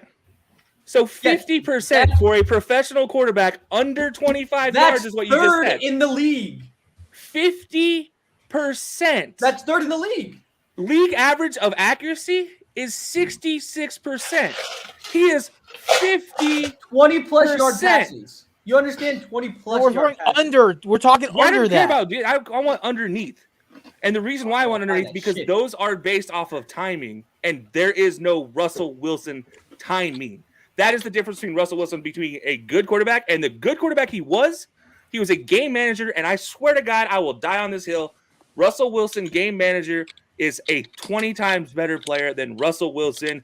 I'm going to make a deep throw to DK because he's fast. He is No, that I 1,000 agree times with. the That I better agree player. with. I 100% And he has agree. been worse and worse. And this is why I have him 18th. Is this man is not the same Russell Wilson. He is not going to have fun with Jerry Jeudy, who is a short route extraordinaire. He's not going to have fun at all with any of his receiving corps, who is short route extraordinaires or mid-range routes, except for Tim Patrick, who can take the top off, and then KJ Hamler, if he ever stays healthy and gets on the field. I think, But there is no chance that Russell Wilson finishes this season top 10 because he is going to be exposed time and time again because of his timing. also lack of Noah Fant's going to make the And- offense a lot more one-dimensional. And this AFC West Hey, don't sleep on sucks to be a Alberto, all quarterback. right? Do not All right, sleep so on my Alberto. biggest thing about before I want to talk about Treylon Burks in a minute because Grayson brought that up as well in the pre-show meeting. My biggest thing with Russell is that one thing I think Jerry Jeudy, unfortunately, so the whole biggest thing I've talked about this with Drew Lock and Russell Wilson, this whole Seahawks Broncos thing, is that for the last 4 years, the Denver Broncos offense has been so intermediate to short routes. Timing. And I think 80% of their throws are under 30 yards. Jerry Jeudy still runs a sub 4.4 or 4.4 even. He was a good deep guy at Alabama. He was a decent deep guy. Yes, he's an exceptional route runner, but he has speed to stretch if he wants to. Hamler was a good deep guy at Penn State. I will say this. Jerry Jeudy had more I'm not- yak than he actually had deep ball catches. True, because So he's he also was a shorter mid-range- than everyone in this room right now. Yeah. So he I wasn't will- he wasn't a deep ball. He wasn't a deep ball guy. He was not that they had Henry My Ruggs for biggest that. thing is I think Russ got away to pass the ball to pass the ball more, but he's going into a double run offense with arguably one of the best 1-2 punches in football in the running back field with Javonte Williams and Melvin Gordon. I think the Denver Broncos will finish in last place in the AFC West. That was one of my bold predictions this year. I have them going with a losing record. And somebody asked me the other day, why? I'm like, because the Raiders got better to their strengths. The Chiefs stayed even, or at least only got slightly worse, and the Chargers took out their weaknesses. I'm not He saying reinforced their offensive line too. exactly, and they went and fucking fixed their defense, which was the worst part of their team last year. So the thing is with me with the Raiders, when I look, okay, so like let's say the team that they're going to be the close competitor to, the Raiders, right? The Raiders go get Derek Carr's favorite weapon from college, the best receiver in football. They still have Darren Waller. Thank God they did not trade him to Green Bay. That's the dumbest rumor I heard all week. I heard the entire offseason. And then you still have Josh Jacobs. Is Jacobs great? Renfro. And oh yeah, literally the slot machine himself, Hunter Renfro. He's the new age Wes Welker. I love it. Don't diss Hunter like that. Come on now. Oh no, he's He's an Wes actual Welker. athlete. He's Wes Welker with hands. and more speed. Did anybody see what Hunter Renfrow did to Marlon Humphrey last year? He's an athlete. Oh, it was Don't give him Wes hysterical. Welker. Okay, no. My introduction to Hunter Renfrow was watching him catch the game-winning touchdown against Alabama. Oh God, I have nightmares of Hunter Renfrow catching a game-winning touchdown against Auburn. So I get that. Hey, real fast. Listen, Kelsey. he did God's work when he knocked him off in 17, though, Kelsey. Real fast, Kelsey. I got the stat you were looking for here. Okay. Over the past 3 years, Russell Wilson completion percentage on throws of more than 20 yards has not finished better than 39.8%, which that year was good for 12th. Okay. Amongst quarterbacks. Wow. And between the other 2 years, he was, and that was in 2019. In 2020, he ranked, 26th at 35%. And last year, he ranked 22nd at 36%. Those years I can't count. Sorry. Wait, what do you mean? You I can't can count. He gets DK Metcalf, and you can't count his stats.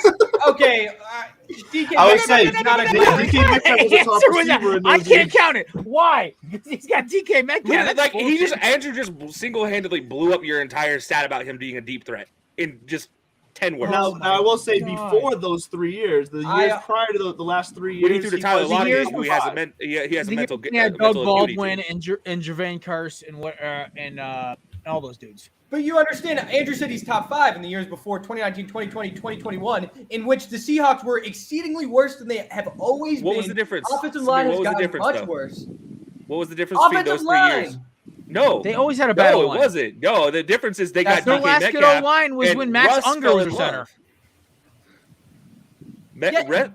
Russ fell in love with DK, and he stopped throwing those short option routes, which killed defenses. When he couldn't throw the deep option route to Tyler Lockett, who he has this godforsaken Professor X level mental line with, like this man stopped throwing that route, and he decided to just throw it to DK every time. If it was a question of like he holds the ball for 3 seconds, who's the ball going to? DK. I think, to be honest with you, it's more of an unwillingness from DK to have that same mental mind with Russell Wilson because he's not a great route runner. No, it's just like Aaron Rodgers with Devontae.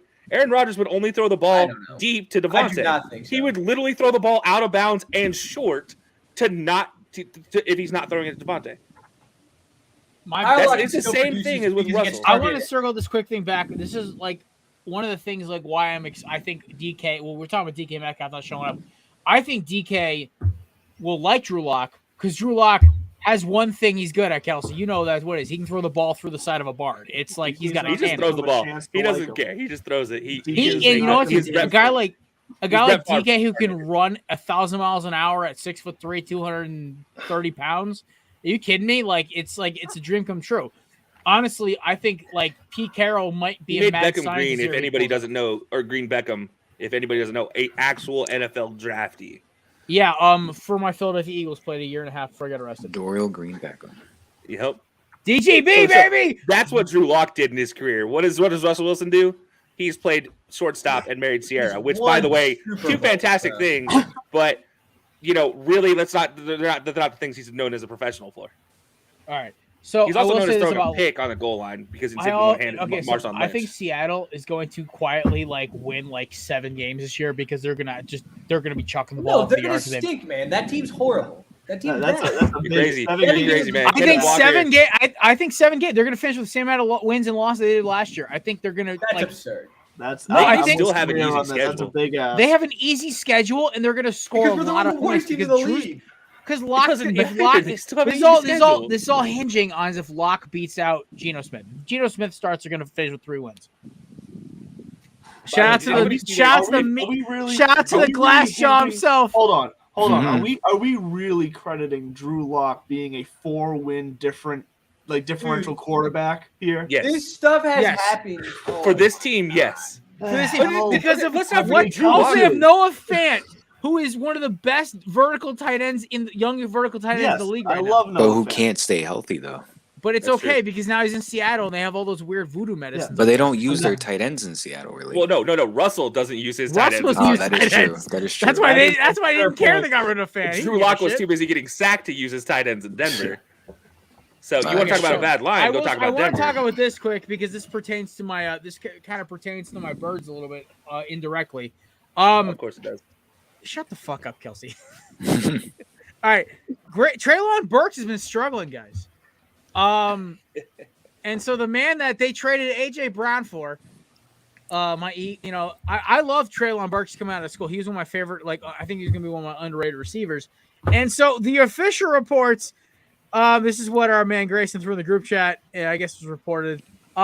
He's struggling at Titans practice. He's been pulled off the field, held out of practice due to asthma issues, according to Mike Vrabel.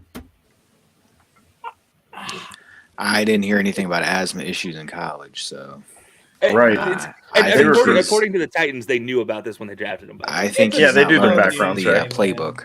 This is a slow news day. I'll be fine, dude. Slow news day. Well, look, let's this is not I not Jamar Chase's struggling to catch a ball because of a stripe on a ball type of a conversation. This is a man's medical. Yeah, And- like okay. No, So my biggest thing is also I want to ask your opinion then.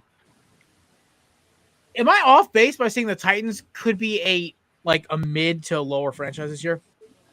no. I mean, they don't really have defense still.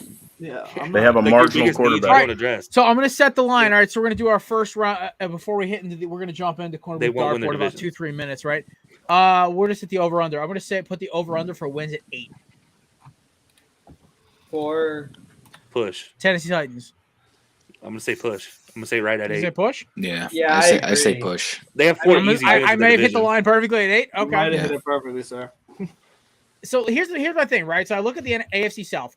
I think why we don't use freaking we don't use whole numbers on bets, by the way.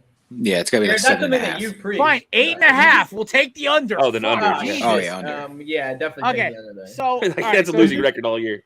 Okay, so here's the thing, right? So you look at the AFC South. Somehow the Texans got better. I don't know how, but they did. You don't know how? I got the first round draft of the how they did it. Yeah, exactly. And also, I love the. And, I'm also a Cleveland. big believer in old long neck himself, Davis Mills. I'm a big Davis Mills defender. And they fleeced Cleveland for everything in my the world. God, yeah. Two, and also I think Derek Stingley is going to fit in great in that defense. So because Yeah, Lovie Derek Smith's going to Stingley, know the second if best there's corner in that any. draft. If there's listen, I think Sauce and Stingley went to the correct spots. I think Sauce and Texans would have been weird. I mean, he would have been fine, but I think Stingley in the Jets would have been bad. I think Stingley with Lovie Smith, who knows how to use unique cornerbacks. The dude helped Peanut Tillman become like a household name. I'm not ready saying to Lovie accept. Smith- I don't know how you feel. I don't know what your definition of unique cornerbacks. I mean, he is the prototype cornerback. Well, Let's just start and Peanut stop with Tillman's that. skill set. We see it was a great. No, I'm not cover talking guy, about but- Peanut. I'm talking about Derek Oh Stingley yeah, Jr. but Derek Stingley's a little leaner. All I'm saying is some coaches would maybe have him play bump and run when he's meant to play off man. I'm not ready. That's to all. accept That's all I'm another, saying. I think Derek Stingley going to Houston was a great pick. The number 3 slot, I was like, okay, whatever, fuck it. You got the picks from the Deshaun trade. Y'all got that off your chest. Go for it. All I'm saying is with the Texans, they are definitely going to have a 2 or 3 win bump. They're going to get a couple wins where you're like, oh, okay, not bad, right? The Jaguars are not going to have the worst record in the league next year. Doug Peterson, as much as I miss Doug. Doug was fun. Doug was just out of his mind crazy. But him and Howie Roseman butted heads. I knew that was going to end soon. Trevor Lawrence is the most talented quarterback. Hindsight 2020 right now, aren't you? Yep. Even though I do love Nick Sirianni, I will say that. But Trevor Lawrence is the most talented quarterback he's ever coached. Guaranteed. Or one of the most talented quarterbacks he's ever coached. No Maybe shit, Mahomes, really? Maybe Mahomes in Kansas City when he's the OC. But here's the thing about actually no, he never coached Mahomes. He didn't coach anybody but Big Dick Nick and old Carson fumbles a lot. Talking about he's the coordinator too.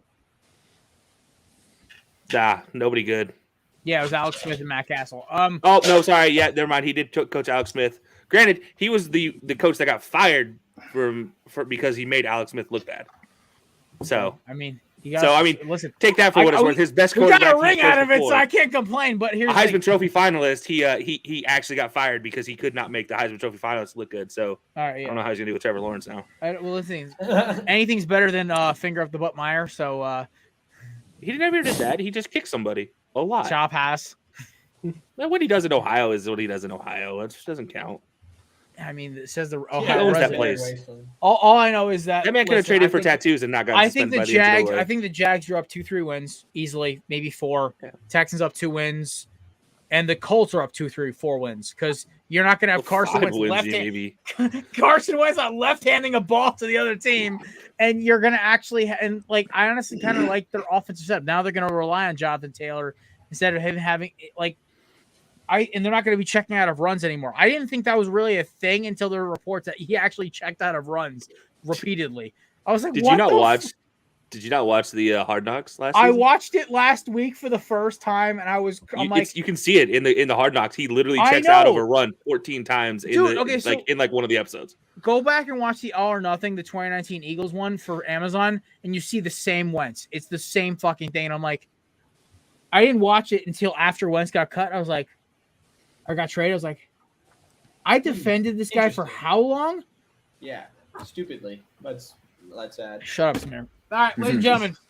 I gotta go back to this. I gotta go to this AJ Brown thing real fast because you talk about asthma. As a person who has asthma and played football with asthma, granted, I was an offensive lineman, so I didn't run as much as him, but I did it in the South. It's Treylon Burks, not AJ Brown. Yeah, sorry, Treylon Burks. You're right.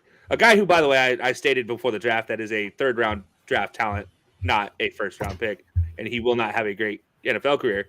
Didn't know it was going to be because of asthma, but here we go. Like, you can't. He played in Arkansas. If anybody's ever been to Arkansas and been to the university in Fayetteville, you know that is actually at elevation. So therefore, it makes it actually harder to play with asthma.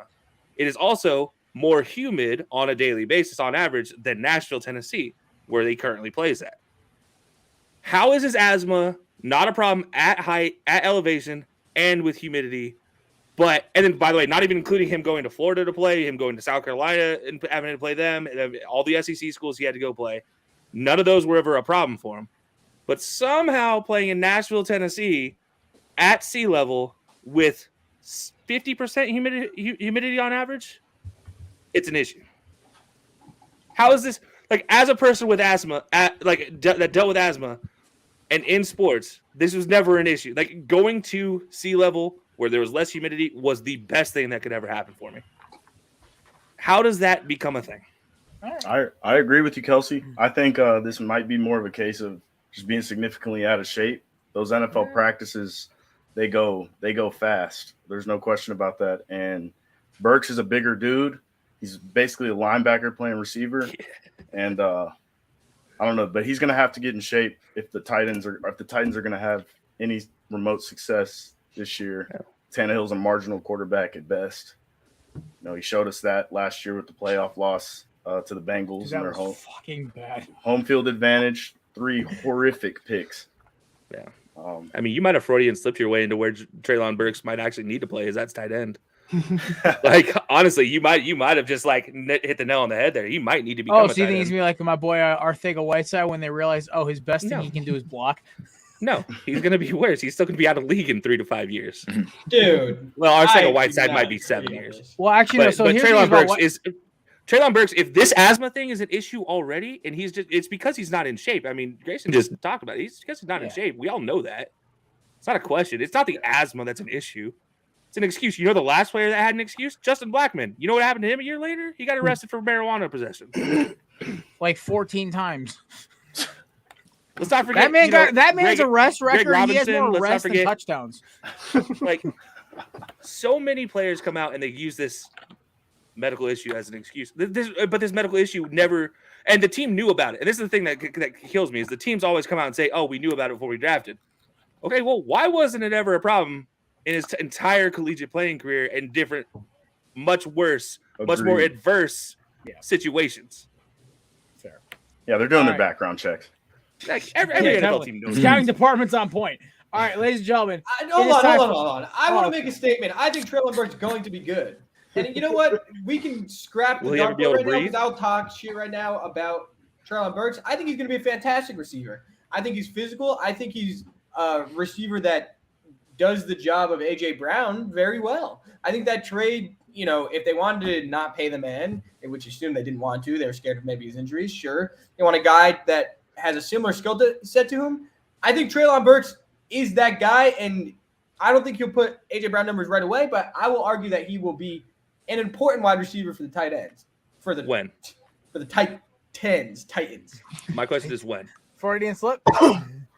I think it'll be this year, next year. He'll be good. He'll be good. Okay, and by the way, AJ Brown missed more games because of Chipotle sickness than he did anything else, not injury. So no, I his understand. issue was the Chipotles in Nashville. Fun fact, like he actually did miss more games because of. No, I understand. I think they're just. I actually, I had a buddy who texted me about this who works in Philly media, works for the Liberty Line. He goes, "You hear about this story?" I'm like, "No, please explain."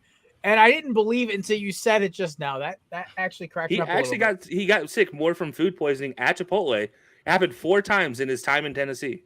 He missed a game because of Chipotle. Did he go to the same location? Yeah, him and Julio missed the same game because of the same Chipotle. He didn't just switch locations?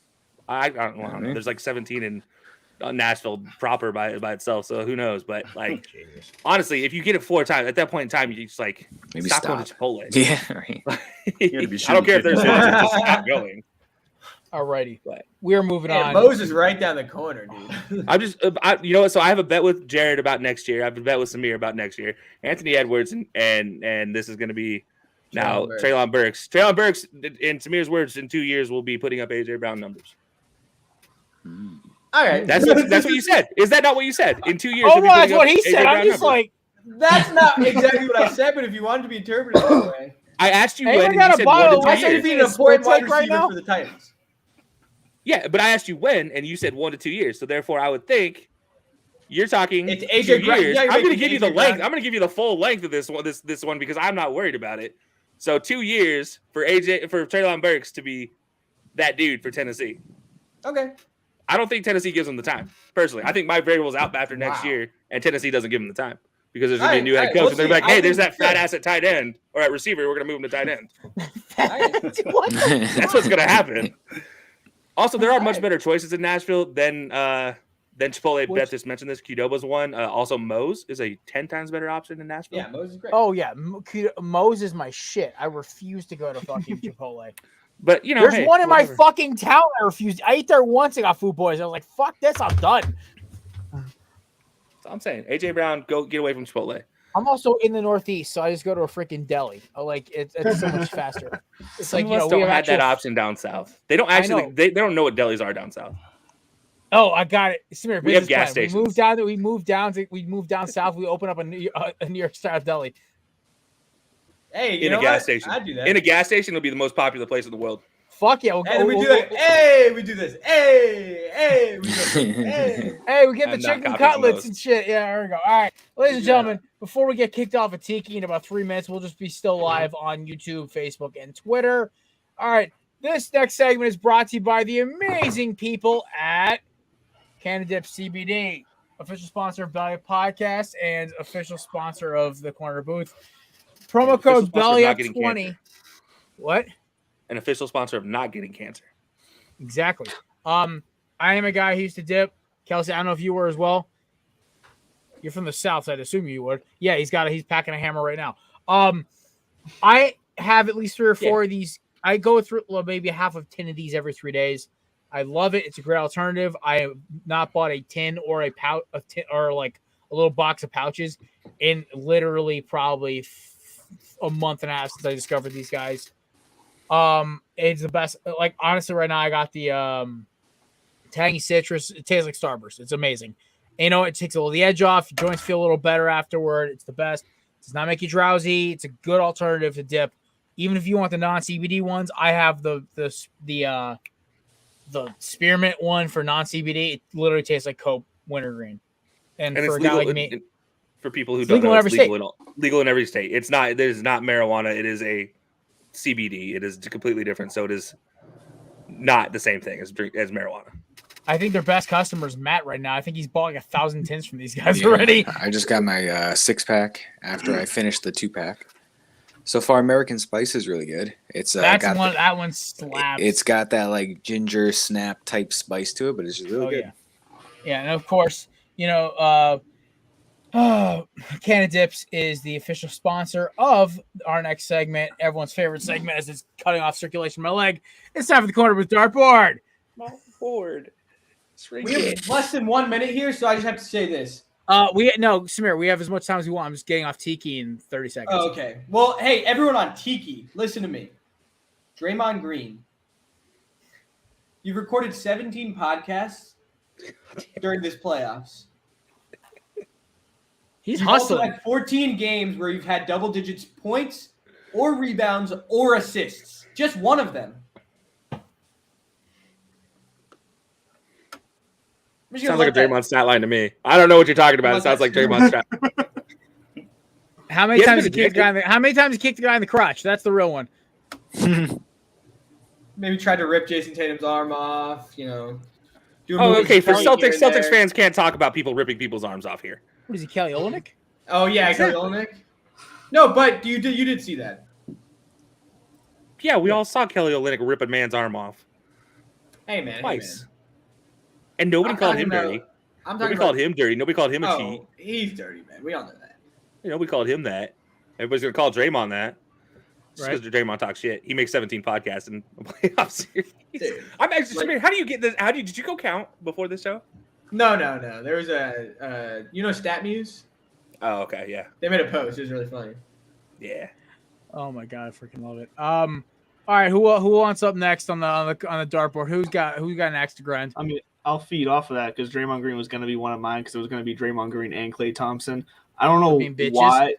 Well, yeah, okay. So they wait until they're on the road to go out there and call out the fan base of a team, like the fans that actually are passionate and care and are ruthless about their team in a finals. Are they just trying to make home court advantage even more favorable for the Celtics? Like, what are they doing for Klay to get on the stand and say, "Stay real classy, boss," or whatever? Like, you're just asking for more F-bombs. You're just asking for more people to heckle you. Like, I don't know what he's going to expect coming out of this. Like, you just quit being a bitch. Just play basketball. The whole thing. I think Kelsey. I think you brought this up. Maybe Samir did about the 2015 thing with LeBron, with the lady yelling at him. It just makes it look even worse.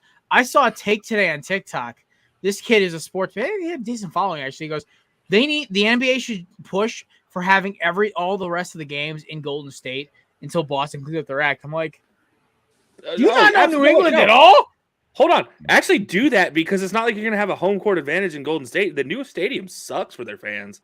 Like, their fans are so far away from the stadium, it is embarrassing.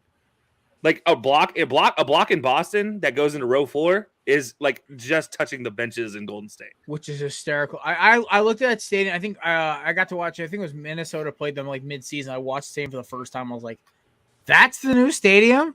Like the new arena? Thing's fucking ugly. It's embarrassing. Like, fucking embarrassing. It's the worst home stadium, I think, in the NBA. No letter Kenny Love there? Okay. I will say this, though, about like the whole thing. It makes Golden State look even more like a soft California team than usual. I mean, also, I love all the California based TikTok sports people who like the Warriors invited out, like including my boy Frank Mike Smith. Got to give him a shout out. He did call out Klay for being a little soft, so at least he's on it, even though he's a Dubs fan. But yeah, no, this whole situation just screams of California softness, New England hardiness. So, shout New England. There's no East Coast bias in this at all. Fuck California. I'll say it right now. Born and bred, baby. I hate San Francisco Giants. I don't care. You can hate whoever you want. I'm a Diamondbacks fan. I fucking hate the Giants. Oh, because they're better than you. Because they're better than you. I'm sorry. Exactly. I'm sorry. Like you hate all our good good players after they retire. Better than you. Like I'm sorry the Giants just give you all our good players after they retire. Actually, get traded. My bad. We actually gave you Randy Johnson for his last year of his career. So yeah, no, there's that. Yeah, you didn't give him. He bounced around the league, dude. He literally signed a free agent contract with the Giants. You didn't give him to anybody. Well, we didn't want to re-sign him because we went on gave you Mad Bum. We made it to the NLCS. Oh yeah, that's hilarious. That's a great trade, man. Mad Bum actually is not bad for us either, which is the best part. He's a good number 3 starter. Neither is Mike Yastrzemski. Yeah. Yeah. All right. Who's up for this next? I'm tired of talking time. Hey, my Diamondbacks wants all I care about today. Who's up next? Who wants a shot at this? Man, I'll throw DK on the dartboard today. Hey, see, there we go. All right, someone's offended. Yeah, what's Mr. Muscles got on you? Man, I think the not showing up to OTAs. I think that's kind of I value that as much as I value Devo's old social media cleanse. I just think it's juvenile. It happens every year. You know, I think just show up to practice, let your agents negotiate, and just play football. So, yeah. Awful Lay what the Grayson hard law said. there.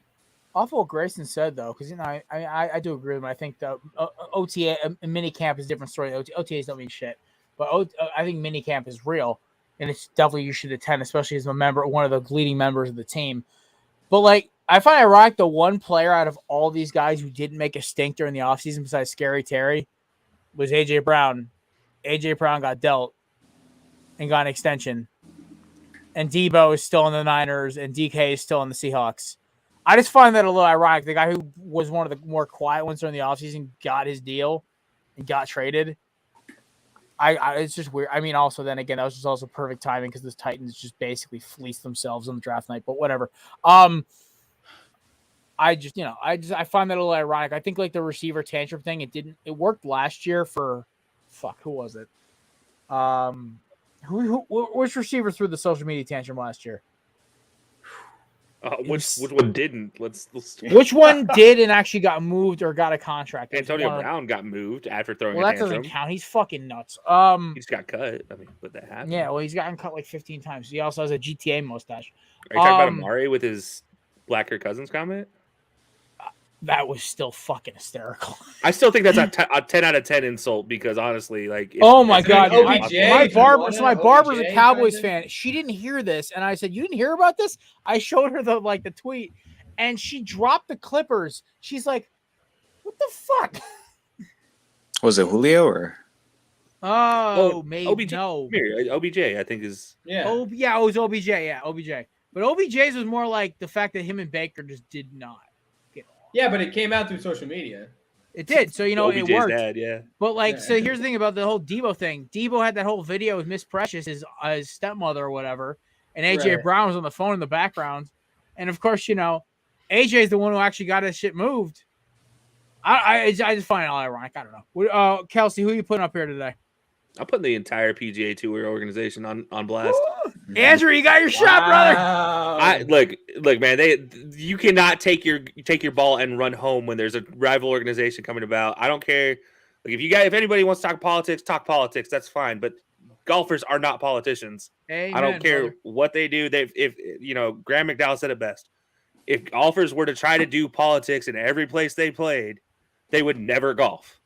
It's exactly true. I don't care what type of game you're playing.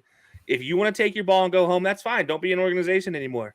You're the leading organization in golf. Nobody's touching you. You already share with the European Tour. You already share with the Asian Tour. Why are you so mad about this other tour that's literally just going out here and paying athletes their money? Like, I mean, these contracts are absolutely insane, and I 100% support what they're paying. I don't support the organization that runs them. Yes.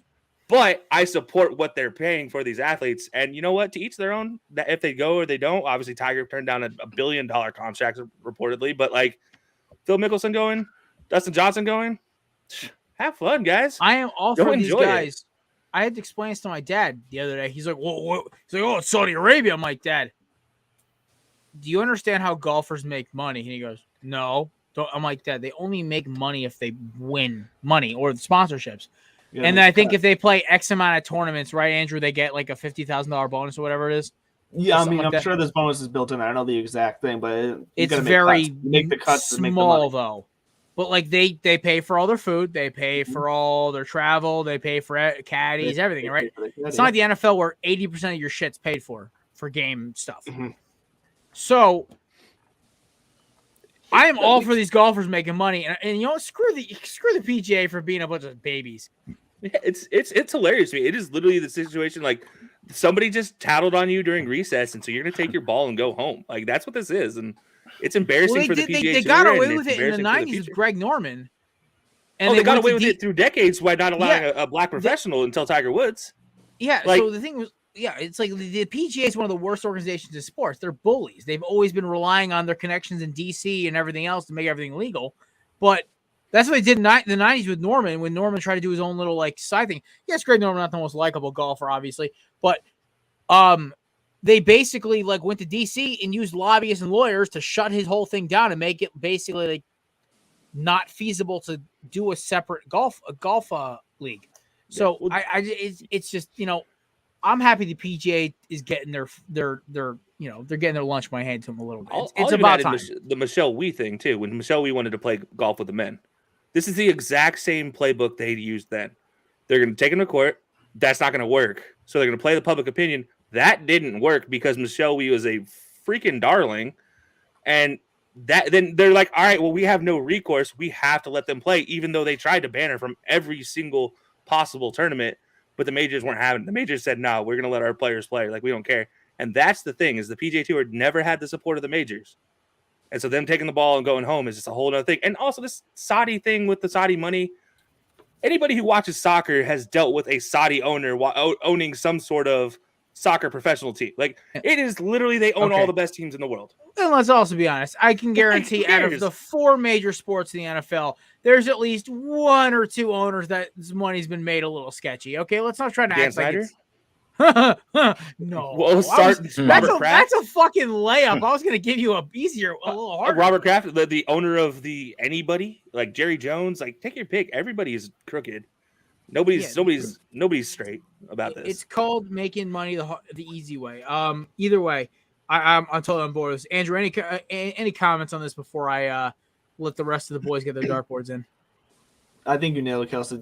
They're not going to have the support of the majors. The USGA, Augusta National, all the major organizations, they have no reason to follow suit with the PGA. There's no incentive for them to ban these players or to change their rules as far as the exemptions and the qualifying events and the standards to play their majors. They're not going to change.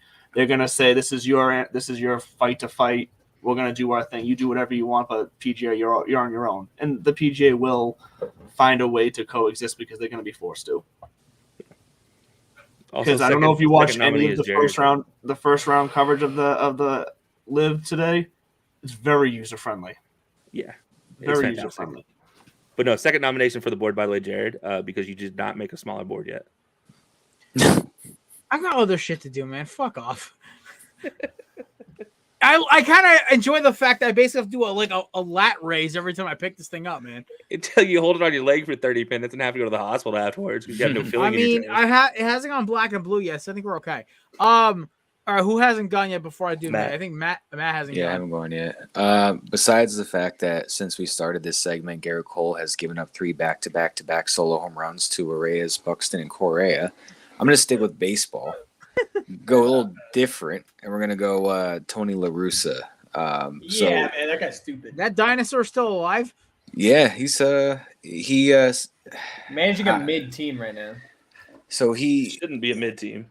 He had a guy up, and there was Trey Turner. He had 2 strikes, and he decides to intentionally walk Trey Turner and bring up the consistent home run derby contestant Max Muncy. And Max Muncy proceeds to hit a 3-run home run. Why would you intentionally walk a guy when you have 2 strikes on him already? I don't even think it was like a 3-ball, 2. I don't even think it was a full count thing. Like, you have 2 strikes on a guy. You just need 1 more pitch. Instead, you're like, nah, we're going to walk the guy that we need to get 1 more pitch to. Or we're going to bring up Max Muncy, who's in the home run derby every single fucking year, because what's he going to do? He hits a 3-run fucking home run. I mean, Samir, I think you brought this up, right? Like, Tony La Russa just tries to outsmart himself. I think he's stupid. He's not trying to outsmart anybody. He just he's an idiot now. Wrong stats. Yeah, I mean, if you look at the splits between like 4 lefties between Trey Turner and what's his face? Max Muncy. Max Muncy. I mean, there's just no point. I mean, they're both good. They're just both good hitters. I don't know why you have a guy down 0-2 already or down 2 strikes already. It's just the icing on the cake is that he came out and he's like, I have 0 regrets for my decision. Yeah. Okay. Yeah. I bet you do. Buddy. I got a regret. The fact is, like, do your scouting report. Trey Turner hits the ball where it's pitched, so you pitch it outside. You shift your defense to the right side. You watch him hit a nubber down the third base line, and you throw him out. Like, that's what you do. You don't try to throw to Max Muncy, who is a known, I'm going to turn on anything and send it 365 to 460 feet, depending on what stadium he's playing in. He's playing in Yankee Stadium, it's only 365. That's why I said that. But, any other stadium, he's like, yeah, it's clearing the fence. It's embarrassing. Fair. This is why the Dodgers are going to win the NL West, and I'm going to be mad because teams don't know how to pitch against them. They don't deserve it. Yeah, man. They no, don't like deserve it. literally, Kelsey, we were on a set. I think we won like 10 out of our last or 12. We go against the Dodgers. The Dodgers shell us 3 days in a row. I'm like, this is disgusting. And then we proceed to shell the Braves for 3 straight days. So I'm like, with the Braves, I think the Dodgers are just their own animal. I just think there's no way to like get around it. I don't know. Well, it's because like they play all these AL teams, and these AL teams try to think they're smarter than everybody else, and they like, oh well, we've had an advantage of a DH for so long. Now you guys are just getting to play with it in the NL. Well, the problem is the Dodgers don't care. They've had a DH on the roster their entire time, like for the last 5 seasons, and they just throw them in whenever. And take your pick of who it's going to be that's going to play DH tonight. It doesn't matter. They can still yak. It's there's no questions. Like the Dodgers have been playing chess while the rest of the league, like the rest of the MLB, has been playing checkers for the last 5 years, waiting for this DH thing to happen. You know what sucks? I had 3 different guys for last call, and they were all taken in the last 5 to 10 minutes. and so I guess this is what I get for waiting to be last. Smaller board. Oh, fuck off, Kelsey. Last week I had Chris Sims with his Fugazi football rankings. The week before I had Mark Melanson, who I think should be like drawn, like just like sent off into deep space for how horrible of a pitcher he is. Honestly, I'm just gonna go MLB umpires as a whole. Y'all suck. I know it's a layup, but it's like we've been talking about it all fucking day. But every time I hear an MLB umpire, I'm like, oh fuck, what these dipshits do now? It's not even like I don't even expect anything good anymore. I just wait for the fuck up to get worse. And it sucks, man. It's hysterical. It's like we're in a dead zone for sports headlines right now. Oh no! I got a better one. LeBron James. Why is it always LeBron? Why do you have to go back to LeBron? Yeah, what? Come on, guys. Like LeBron's actually been quiet right now. No, he isn't. He just tweeted out, I would love to see a relatively basketball quiet team in Vegas. Oh, that was on the shop. Okay, but that was on the shop. Everybody wants to see a team in Vegas. Everyone wants. I want to see a team in Vegas because I want to bet on that team in Vegas. That'd be hysterical. I just, you know what? My favorite part about this entire postseason for the NBA has been the lack of LeBron play, but the increased LeBron tweets. I don't follow LeBron on Twitter. I just see his retweets because I have friends who follow him and they send me his shit because they know it annoys me. I'm not a LeBron fan by any stretch. Everyone fucking knows this. I drive the anti-LeBron bus harder than anybody besides Skip Bayless. Me and Skip ride shotgun together, and Kevin's our navigator. So I will say this though, he's on point with like basketball in Vegas would be cool, but I don't know. It's just like I guess I got to give it to ESPN and Stephen A. You're just complaining because it's LeBron saying it. Yeah, exactly. I guess I got to go more to Stephen A. because with the whole, I was thinking about this first take in general. I know this is like on 8 HD pinballs, right? But y'all see this whole thing about the whole thing with the Ham press conference, and my boy. Listen, there's not many Duke guys I claim that I like. JJ Redick is one of them. I love how him and I think it was CJ McCollum. I'm taking the board down. Just make a smaller board. Shut the fuck up. I am a huge fan of how him and CJ McCollum obliterated Stephen A. And I'm waiting for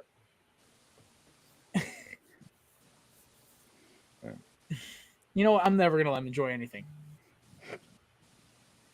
You know what? First Take has been so bad for so long. I actually watched about 30 minutes of it for the first time since like Skip Bayless. It's fun. I have fun with it, man. It's fun. I love watching JJ fucking shit on people.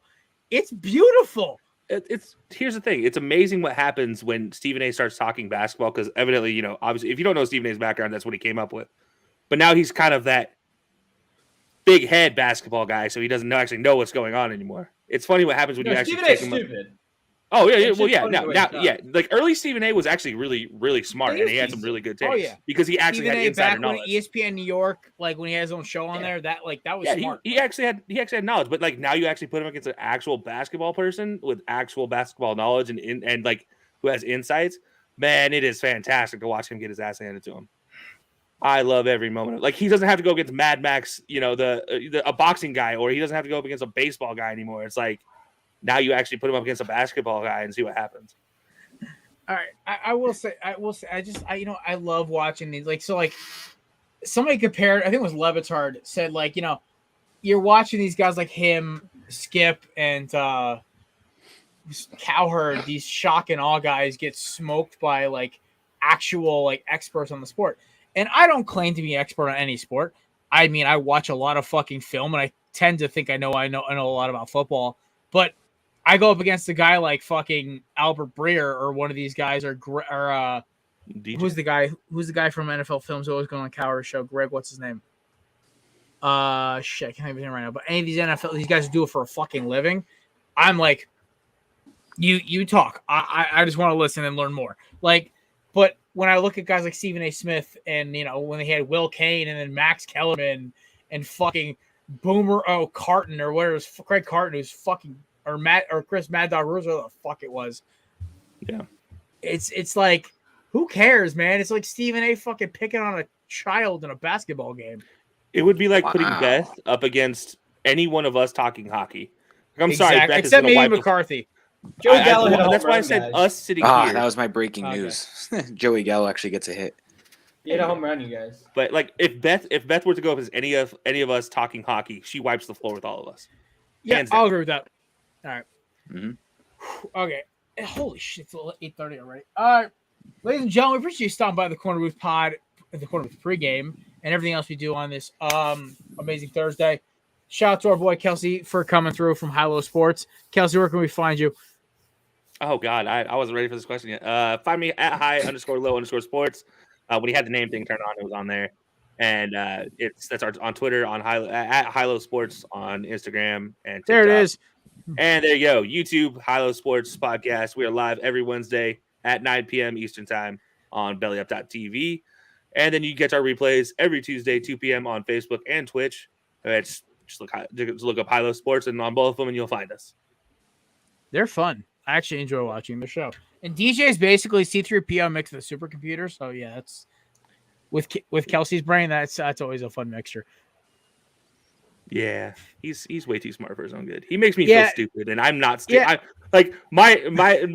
I'm not stupid, but he makes me feel like Kelsey, you and me combined football IQ. You and me have pretty good football IQs. I went up against DJ on one of those games for what is it, fucking on TSS show. DJ fucking smoked me, and it wasn't even funny. He hasn't lost. He has. Not I know. Lost he's undefeated because the only thing he lost were the ones they gifted to me that were about food. That was it. That was the only thing he lost on TSS is when we talked food for the holidays. I also think Jason's like afraid that he's gonna hack his central computer.